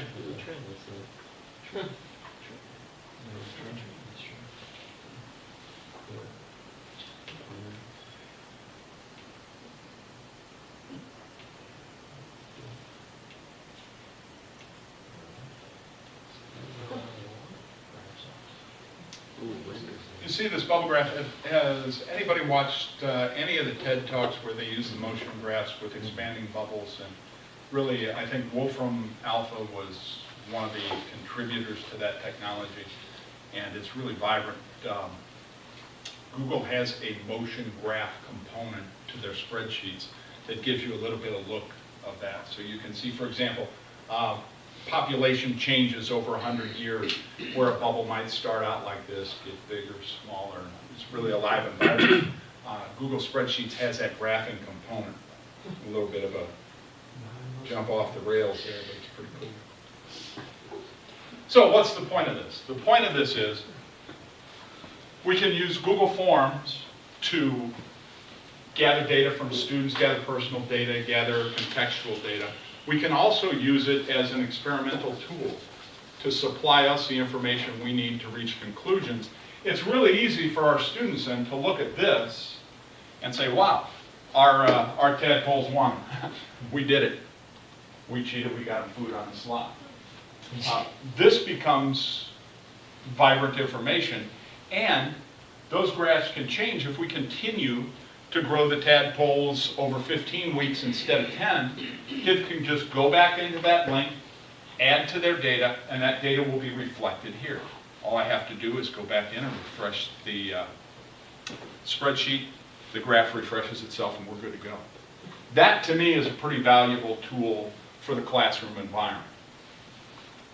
We've got one more component here of Google Forms that I think you'll find really valuable. And So one probably, question about this one for you. yeah, please. Like Mike said, is there a possibility for a student that's doing another link to mess with another student's data? You know, as far as students go, they like to do that kind of thing. Great point. sometimes. So a student could log in and fraudulently claim to be sampling water from one lake when he really wasn't, and could put in fraudulent data. That's true. Yeah. Yeah. So. But this, Mike said there was a way to avoid that. Well, this avoids what happens to me. It doesn't avoid what you're talking about. What happens to me is we're doing it in class and the kids will be messing around with each other and we're all doing it at the same time. So it's a one-day experiment.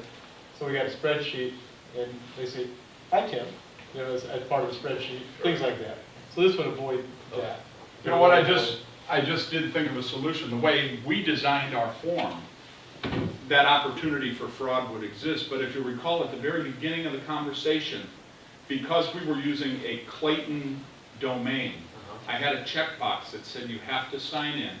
And below that, there was another checkbox that said include login name. And if I checked that, then at least if somebody did commit fraud, we would know who it was. And the only way they could cheat that would be if they knew somebody else's credentials, which happens a lot too. So when you say log in, that means they need to be using their claytonschools.net email address when they do it. Yeah. Right. Because that just caused me a problem where I checked that, but a bunch of kids that were filling it in were doing it on whatever email they had. And then they said, well, I couldn't get in, whatever. So it's just not very many kids use that email address. Yeah, and what you saw with me is I unchecked it right away. That's kind of my default position because I don't know about the kids at your schools, but the kids at our place don't want anything to do with anything that says claytonschools.net on the back of it. They feel like they're being spied upon. And so that's why I try to make things as public as possible for them. And you know, especially as many kids who will use their phone to take something like this, just makes it more realistic. All right, so let's do something that makes your workload even lighter. I think the opportunity to make your workload lighter using this kind of data gathering tool really exists, and the front end investment, the building the form, really doesn't take much time at all, especially after you've done it once. You know, it's kind of like changing the tire, hard the first time, easier the second time. Okay, so I understand using this from year to year, so how do you ditch last year's responses in favor of a new spreadsheet? Just delete them. That's it? Yeah. Yeah. Okay. Keep the form the same, but delete the responses and exactly. So it's just a matter of checking the box next to responses and then come up with a delete this. Exactly. Okay. All right. Yeah, and they're all gone and you're good to go again. Okay. Thank you. Yeah, no problem. Let me catch up with myself here real quick. I'm going to give you an opportunity now to take a quiz. And it's just a random quiz that I've created. And you're going to find a couple of things that are different about this quiz. Oh, I guess I better fix this up. Let's write it in yellow.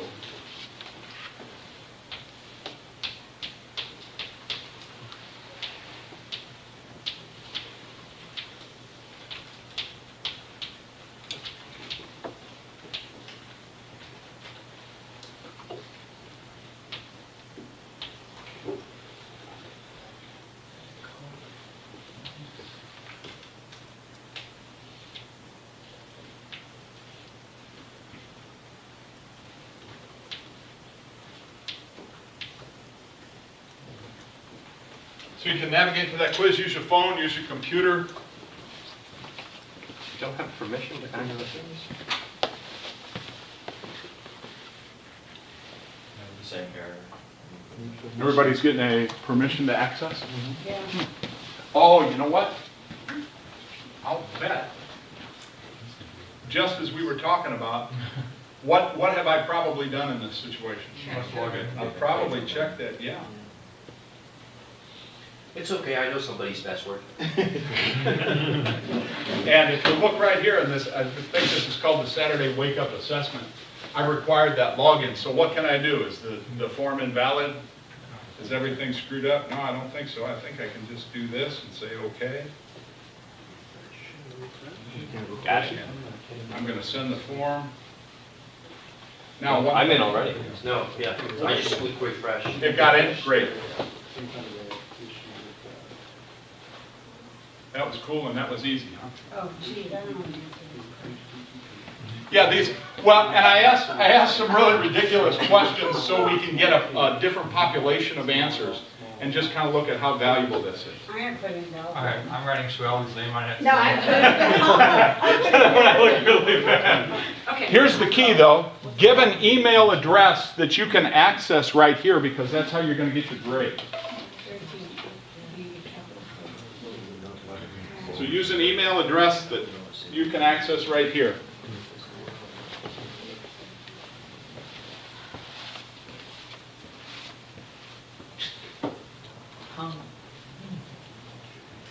Why is that home?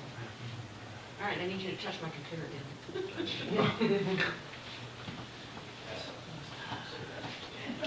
need to check, I just, that's correct.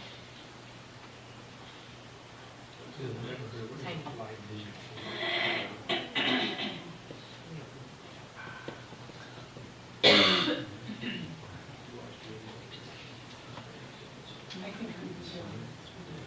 Is that when it just sits there, you type the thing in it, it just sits there? Yeah, that's what I got too. It's not, I don't know. You have to stop it. You're talking about the, just staying there? It's just saying you're doing nothing. I refreshed it.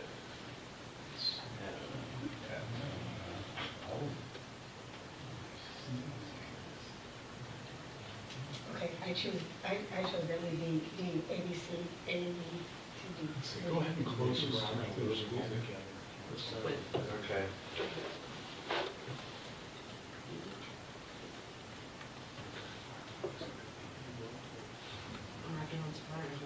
You came up with the thing that said slash enter or alt type enter and it did, and it got I me. know, I just have to. Yeah, alt enter. My problem is my got me to operating that. system no longer keeps me secure on Firefox, because I'm at 10.5.6.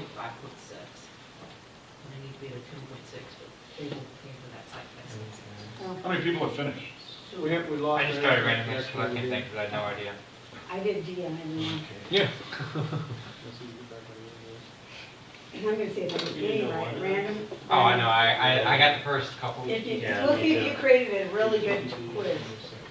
Right there, something right. Both you guys are going to now. I have no idea. Okay, got it. No? That sounded intellectual. You can't stand to get it wrong, right? I knew it context. Said we'll ship the results rather than line it. Yeah, and I haven't done that yet. Oh, you have to watch it. Okay. Yeah, it's not quite that refined. You're just gonna be like your old me For up what it there. does, you'll see the amount of work from my I put your name on it, so. That's pretty cool. I put my own.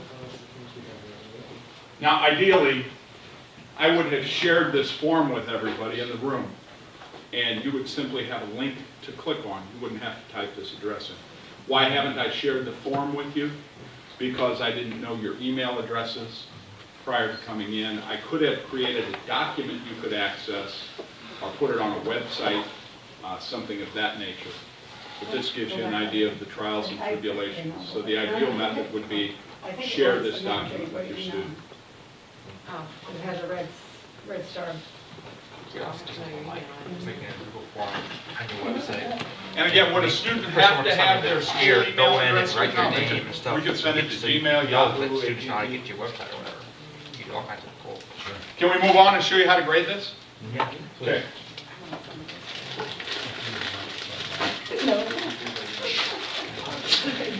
I'm going to close out of this. Where will I go to find these results? It should be on your drive, right? So I wake yeah. up response. I go back to my drive, the name of this quiz, or this assessment was Saturday Wake Up Assessment.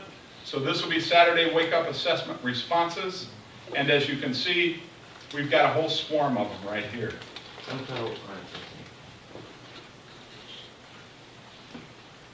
Anybody know where Einstein was born?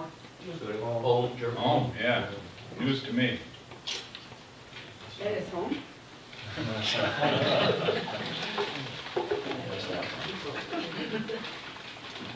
If you look in this cell, when I made this assessment, I tend to call these things quizzes. They don't have to be. This could be a significant test, couldn't it?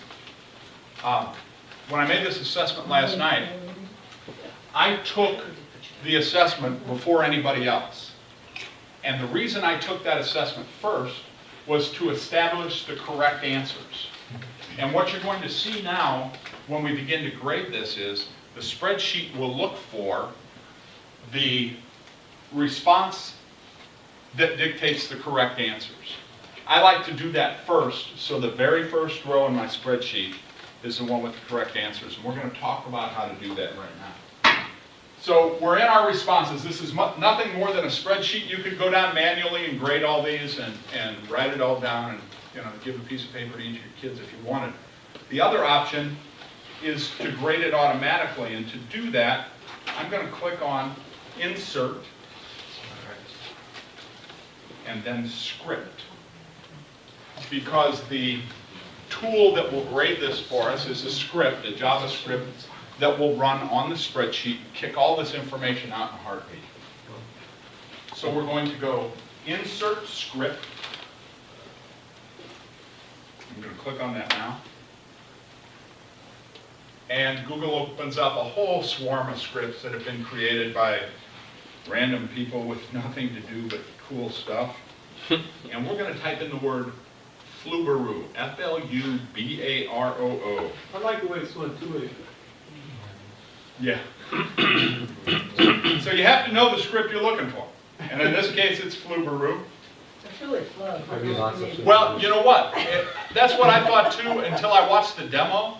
And the demo guy from the company is pronouncing it Flubaroo. And I'm thinking, no, this is flub. It's And where do I look for script? under Insert Script, and then in the search bar right here. It's still on my drive, or where is it? No, you should be in the responses. And actually, you don't have these responses, Right. only I do. All right, that's fine. Sorry about that.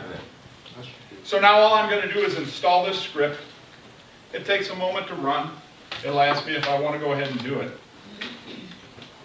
And I'm going to stop it right now because I already have this script installed. So once that runs, yep, I want to do it, I can come up here to the Flubaroo dialog and just click on it, Flubaroo dialog, and I want to regrade this assignment. Well, I've already graded it. I graded my own yesterday when I set up the grading scale, but here's what we're going to do.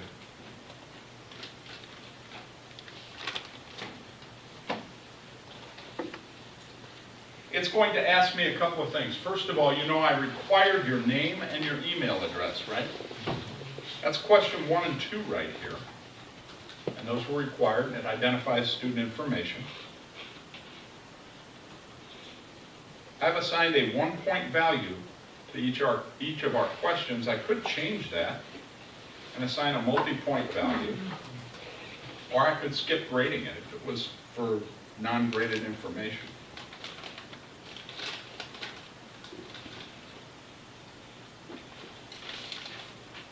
Why does it take so long? Come on. Yeah. All right, this question is asking me which one do I want to be the answer key? And you'll recall that I said I answered first, so it'll always be at the top. I know those are correct. I could have answered last and done the same thing. I just have to scroll around to find it. It's just a standard practice. Now, can you make it so that it grades, is it only going to grade multiple choice questions? This is the key. Your tests need to be multiple choice, check box, any single answer option. If you include a text answer, the answer must match exactly the correct answer that you've designated. Not only the correct spelling, but space by word, capitalization has to be correct as well. And So don't use text if you want to use Now, what text. about numbers? I guess you could use, if you wanted the answer to be numbers, you could do it as far as the text box is concerned, just tell them the number of decimal places or whatever. Number 6. Sure.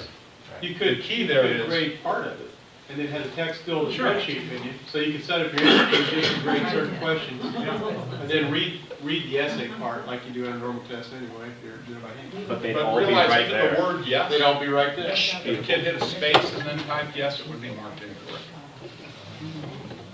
All right, so in that little bit of conversation, somewhere along the line, the grades happen. I want to view these grades right now. And as you look up and down,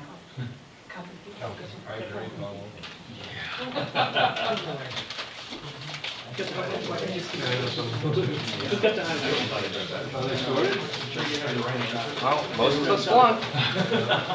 as far as we know, what's interesting is the program defines the validity of a question at 60% correct or more. So any question that's below 60% is highlighted in yellow or in orange, whatever that color is. So you can look right away at your quiz and say, well, I need to throw this whole damn thing out because it wasn't very well designed.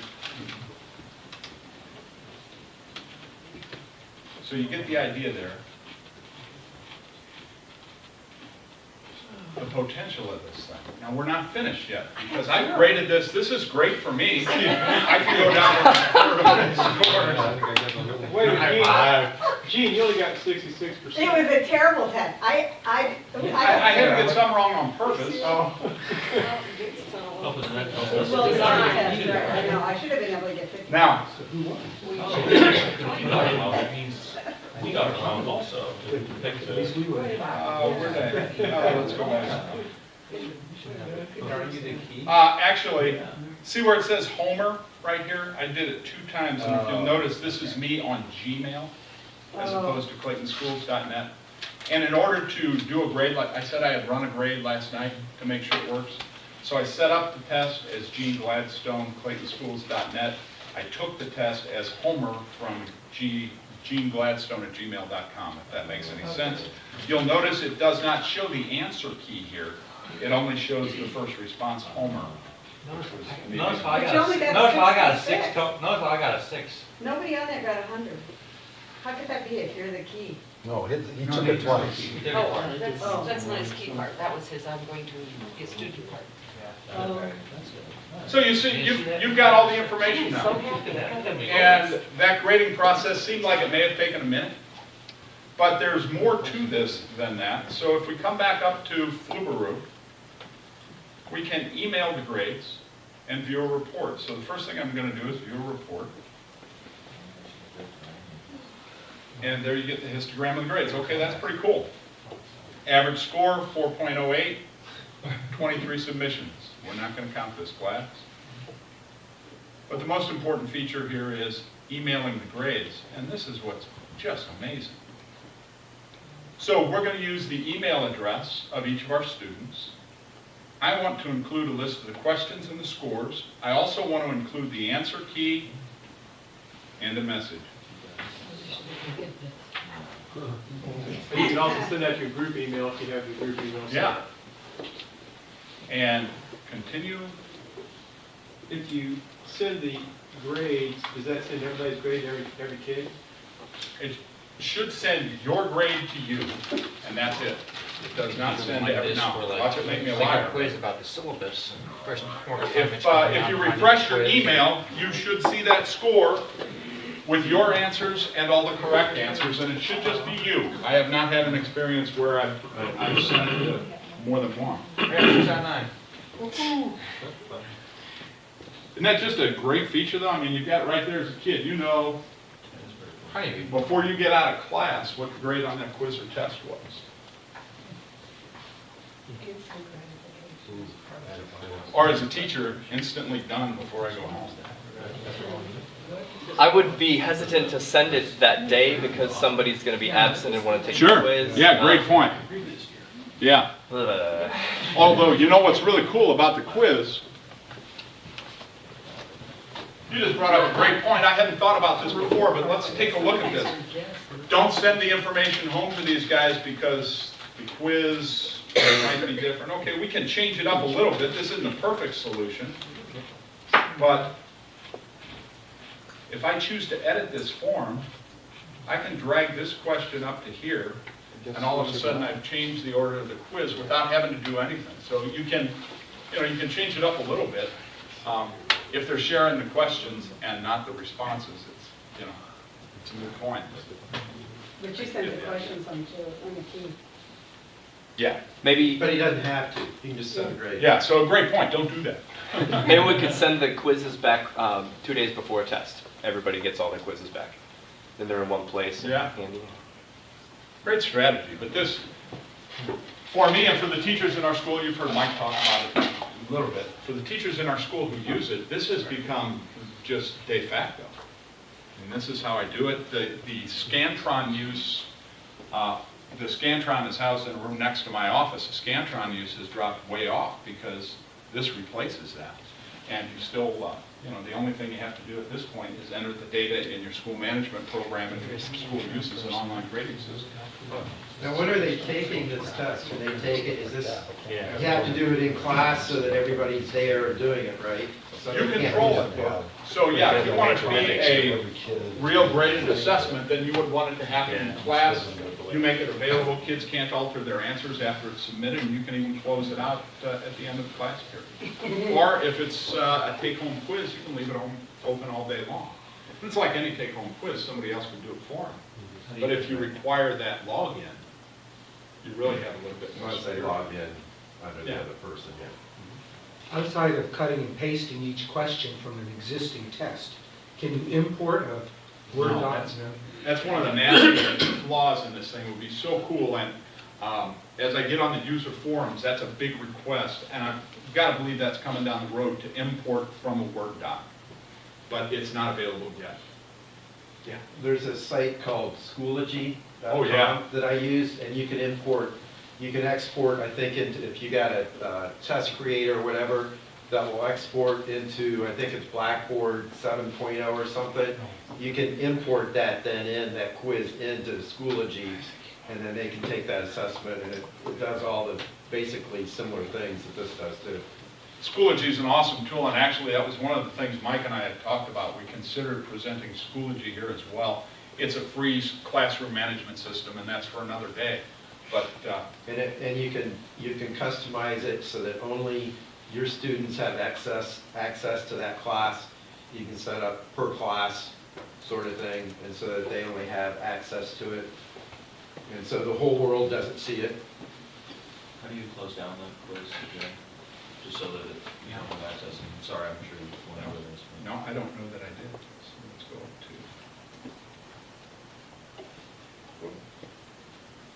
go to responses.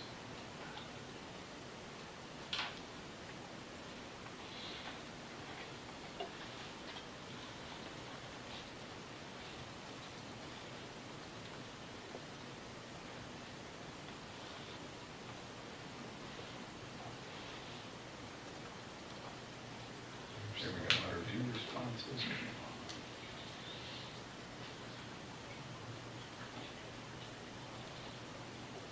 There we go.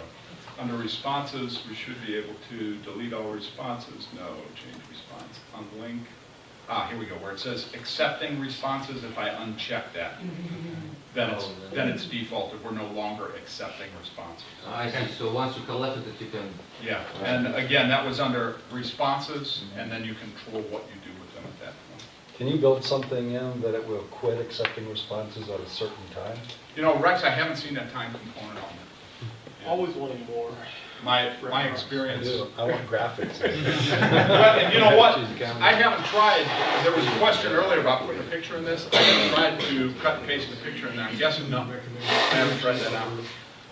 I think the most important thing they can do, from my perspective, is import from a Word doc. How about a link? You put a link in, and then you can have it linked to something like a PowerPoint or something. Haven't tried it, that's a great question. I wonder, let's see.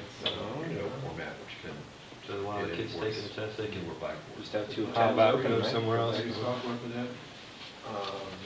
It's not a picture for number 9. Exporting it into that format.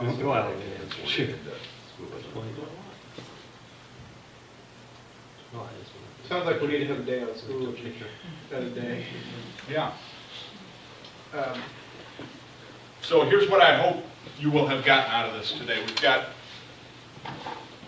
all this information, all this opportunity at the price of creating a Gmail account. It doesn't have to be a Gmail account that you actually use. If your school offers that for you, you've already got an opportunity to use it. If you're not familiar with Google Docs or Google Apps Suite itself, you're more familiar with it now. Specifically forms which you can use to gather data generically. You can use it to extend a classroom lesson. You can use it to grade assessments. And we also went over creating a graph with those assessments or that data, which I'm guessing most of you are pretty familiar with in physics and chemistry. And then lastly, bit.ly, don't forget that. If you ever come up with something that's got a huge hyperlink, use bit.ly to shorten it up, and it makes it real convenient. I think maybe, I'm not sure how familiar everybody is with just Google's format. You want to show us real quickly that folder organization, just real fast? Like my drive versus shared with me, for example. Okay.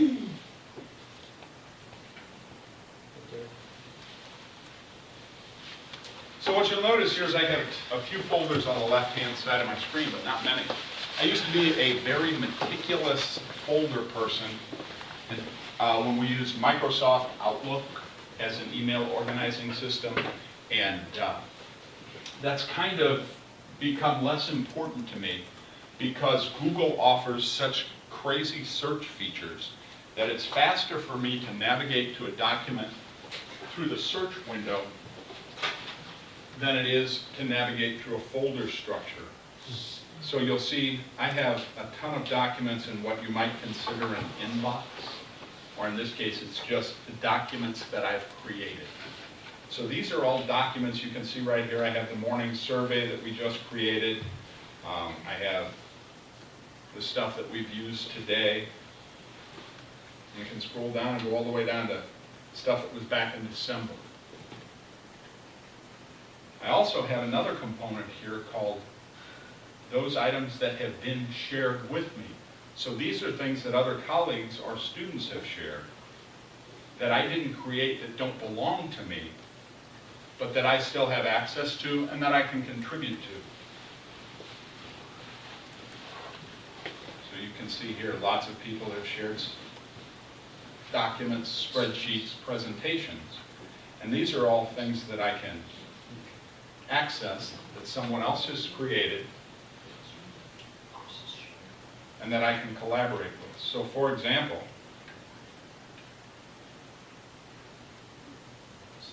if I were to choose to do so,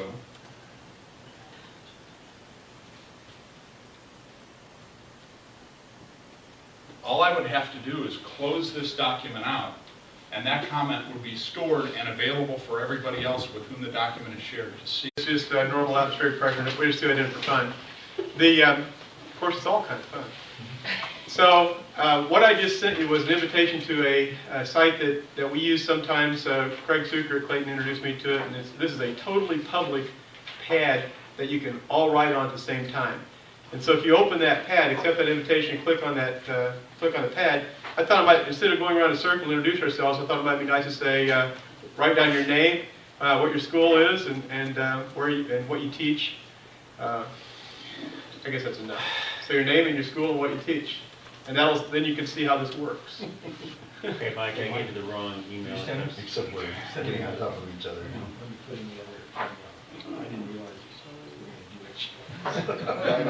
This is great, except is there some protocol for who gets to type?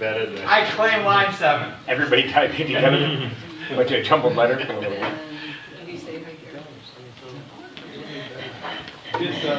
Gene, can I get on the internet on that machine on the board real quick? I don't think the board's accurate, mine's built up. I just need to type here and project there. No. It's on your machine.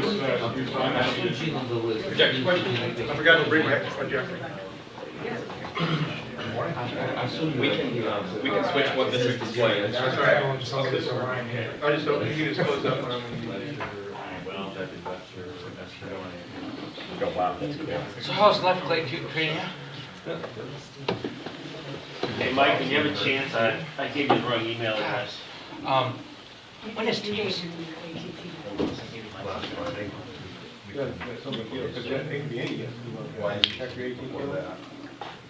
I thought you said I think my start next year. Sounds good. Did everybody find the invitation? No one ever, and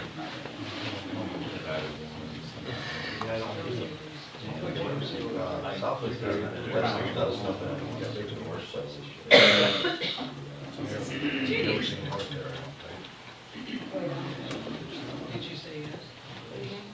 Making things capital? There needs to be some way to get the types off. well, you know, it's like on a Google Doc. If you're in a cell or on a row, it locks it, so no one else can do it. You would think that they'd be able to figure that out, but. It's the second it doesn't work out. Seems like it's showing here now, Right. the email. So open your email. I mean, I'm all configured, so I don't. Right. You just email or yours. No, my house. So you gave me the school email?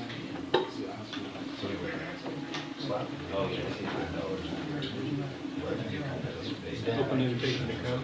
Oh, I'm there. What's the point of sharing this pass? Alright. That's if you can share with other people. Using my machine. So it's automatically sharing I now. don't know where. If you want to add somebody, you could. Sign in. Like send an email invitation. No, I If you send an email invitation to somebody else, like right now, you said that, went to Gmail and it won't go. my mind just went Trinity. Frank, it sent you, so invite him, you know his email address. Just put him, do share this pad and throw it to him. Okay, did everybody figure that out? It's, except for Val. The point of this little thing is a totally public pad. I thought I'd show you how I use it sometime in class. I thought introducing ourselves that way, using this would be a nice way to expose you to it. And If we could see people's faces, Michael, that'd be nice. I think you might be able to insert pictures. I'm not an expert. I just kind of get into it and then I go on to the next thing, a little ADD like that. So you could probably do more than I do with it. So I'm just talking about, like you see all these people's names on here. Yeah. Some of the people we haven't seen before, so if they Okay. could say who they are once they type it in. Okay, well, yeah, that's a good point. We'll do that. Say wearing a plaid shirt. No. I'm an old folk. All right. So maybe we'll say our name real quick. All right. So we'll start with Kathy. This is Kathy over here. Hi, but I. You're not there yet. This is Art. Hi. All right. And Val from Burroughs, formerly Central. Okay, now back to the refresh. Sue Ellen, Cedar Green from Parker Central. For now. Still fighting. Still now. Cornell. And Gary's over there from. He's trying to find himself. I'm trying to find out where my cursor is. I have some in class. Rex from Clayton. Rex in. Jeff from a free safety, but from Clayton. And Lee? Lee from Parker Central. Jeff from Parker North. Gene from DeSmet Jesuit. Dane from Althoff Catholic. Igor from the city. I have two schools. Bob from Rockwood Summit. Kyle Stumbaugh from Southwest Illinois College. Nathan from Clayton. David from Webster. Abraham from Mesquite. Andrew from Westminster Christian. Gene from Clayton. Hal from Huntsville. And Kathy from school. So David, thank you for hosting us. By the way. Thank you for coming. And, great facility, we've all noticed. So here's how I use that sometimes in class. So this is sometimes I do like an online discussion for reviewing for a test or something. So this is a test review forum. So and once it's up there, you can leave it posted. And these are just questions the kids had. So this is our bonding test, and so before that test, on say Sunday night or Tuesday night or whatever the night is, you have a discussion with kids. You can get about 10 kids on there. What I found was that when we start working with it, kids start answering each other's questions. I had one kid, David Reifel, who really enjoyed teaching other kids. And so he was answering questions as I was answering questions, and we had these just like you guys just experienced with all those cursors on there at the same time. You have all these things popping up at you, and you can address kids' questions. And then, of course, you get this little thing, go good night, tell Mom I'll be up in a few minutes. That comes on the side. Mom, why don't you come upstairs? So I remind him it's totally public. Chemistry is sort of the best. One could say they're bonded. All right. Well, anyway, did you get that? All right. So anyway, that's an example of how I've used it. It turns into a fairly long discussion, and kids play with it. It's kind of fun. So it's called Meeting Words, totally public, and that's our first little short example. And then that's Muhammad just walked in. Say hi, Muhammad. Hello, everybody. And so, Gene, that was all I needed to say. So you're back. I'll shut this down. You'll be back out. All right. Nathan and Rex have a thing they wanted to show us, which is exciting. And this does relate to technology because we sort of found out about this through an email from Rich Neiman, who I'm sure most of you know. This is what happens when you retire. I think you sit around and surf the net and find cool stuff and send it to your friends. Surf YouTube. Yes, and and Rex and I both happen to be doing some things with pressure at the time, so we just looked at the pictures on the internet, and which is, I guess, a professor from BYU and another from Purdue, those two guys. The video that both of us saw were from a professor at BYU who did this with his classes, but then there's some stuff at BYU where they really go into a pretty detailed analysis of the device and how it works. I'm going to talk over this. Okay? Okay, so just briefly, in terms of the construction, this is real cheap. It's 1.5 inch PVC pipe with 2 connectors at either end, and then taking a little piece of... Stop for just a second. At any time, this thing could blow. Yeah, don't stand down there anymore. And it's going to be really loud when it goes, so just don't, there won't be any shots fired, but... Good call. Yeah, I actually did have one go off prematurely once in class, but everybody was, there was some fault with the Mylar. But so you take a little balloon Mylar, just real thin stuff, and then you take your connectors, put it over the end, make a snug seal on either side. The Mylar's strong enough so when the tube is evacuated, it doesn't burst, although if you do poke a hole in it, then it just immediately shreds and lets the air in. So we put a ping pong ball down at this end, and so when the air rushes in, basically it just shoves the ping pong ball down to the other end. And Rex and I played with this with some students after school today. And did you want to show your video? Why don't we shoot it once? Shoot it once and then show? Okay. So the key is have an excellent vacuum, let most of the molecules diffuse out of there, and there's not really much holding it back, and it accelerates. Why don't you say what you do with your kids? Well, we're doing castle electricity with my freshmen right now, and in castle you develop an analogy to electric potential using a pressure model, and so we decided that these kids who had never had any formal experience with air pressure, we should teach them a little bit about air pressure, and what better way than to see how great the pressure is that 1 atmosphere provides. And so I basically gave my students the parameters of this thing, the diameter of the golf ball, the length of the tube, told them what 1 atmosphere was in pounds per square inch. So there's a little unit conversion exercise in here as well. And then their job was, given those parameters, what else did I tell them? The mass of the ping pong ball. They had to calculate the theoretical muzzle velocity of this thing, with the assumption that the ping pong ball was flat, and that the pressure in here was in fact 0, and the pressure over there was 14.7 pounds per square inch. But pretty close to no air resistance, which is what you make the assumption all the time, but hey, actually, probably pretty close. So that calculation actually gives you about 450 meters per second. So 1 1/3 times the speed of sound, something like that. We took a video of it, which actually is on here. Well, where we got a value. Yeah, I sort of been thinking about all this back. For chemistry, it's just, the kinetic molecular theory, trying to get kids to figure out that, yeah, there's a lot of movement here and with the molecules, which they don't get because you don't usually sense it, obviously. So I didn't have my students really do anything with it. I just set it up and was like, yeah, and just to get them to think about the reason that the ball shoots down here is because the molecules just shove it down to the end. You want to do it? You can do it. You want to cover your ears when he gets ready to do this, because as I said, it is pretty loud.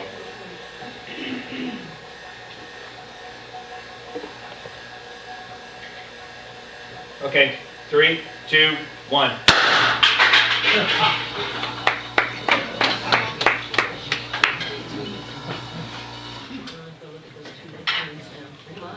Sweet. Oh. And it dented this one. That's a ping pong ball or a That was a ping pong No, ball. a ping pong ball. What is a ping pong ball? The ping pong ball came back to me. Oh, did it? Yeah, the ping pong ball ricocheted back and, you know, you get one shot per ping pong ball. Yes, it does. It holds. Sometimes they just shatter into a whole lot of pieces. Would you do to initiate it again? I just poked it with a pair of scissors to, How long does the pump take to evacuate that? we It'll let it go go a couple pretty of well minutes. with a couple of minutes. 5 minutes, we think maybe works better. We haven't checked it out in enough detail to know for sure. I have one of those high-speed Casio cameras, so we did the high-speed video of this. So there's the muzzle of it, and that's a meter stick. Those are 10-meter increments. And there's a kid who's doing a countdown up here. That's 5. This is like at 1/7 speed right now. So let's let it go from there. 1.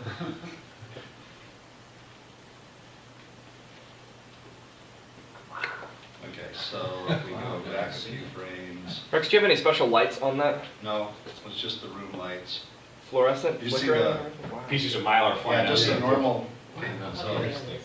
So there's, actually the way this works is the shutter's open the whole time. So that, the length of that streak you see is how far the ball went in one frame. So one frame is a 210th of a second. So you can see that it just, and that turns out to be about 110 meters per second, about a third of the speed of sound is what we're actually getting as opposed to 1 1/3 times the speed of sound. But it's pretty impressive, a lot of fun. And some modifications that were done with some of the college folks is they go ahead and evacuate this, they put this on here, and then they also attach a larger contraption here, just PVC, that's hooked up to another pump that pressurizes. So you evacuate the tube first, then you just start pressurizing your larger container behind it, and then it just, instead of poking it, the pressure gets big enough that it then ruptures and fires the ball through at a considerably higher velocity. I think the guy estimated Mach 1.2 or something like that. Higher than the speed of sound actually, and then he put a ping pong paddle in front of it and blew a hole through the ping pong paddle. Wow. Didn't the guy just stand in front of it too? The guy at BYU stood in front of it with an apron that had a target on there, and it left a huge welt, and I would never even think about doing that. Blasting holes through soda cans is fun. Yeah. Question, any practical application for this?